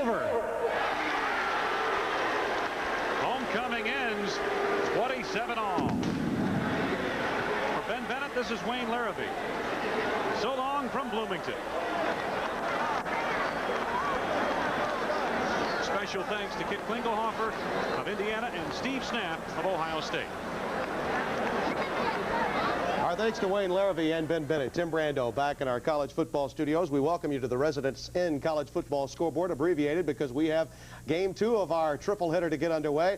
First, Lee Corso, for those of you that are concerned about ties in college football, until they change the rules, you're going to have them. And what did you think about Mallory going for the tie in that next to last drive? Excellent call. He got on the left hash mark. He ran his #1 man in the middle of the field. If he didn't make the first down, he kicks the field goal. I did not expect that Cooper would not try to win the ball game, sat on it, and almost got beat. The tie doesn't hurt Indiana. They can still go Rose Bowl. The tie just about kills Ohio State. Don't forget, Indiana does have Michigan coming up in a couple of weeks. Now, let's talk about Michigan and Michigan State.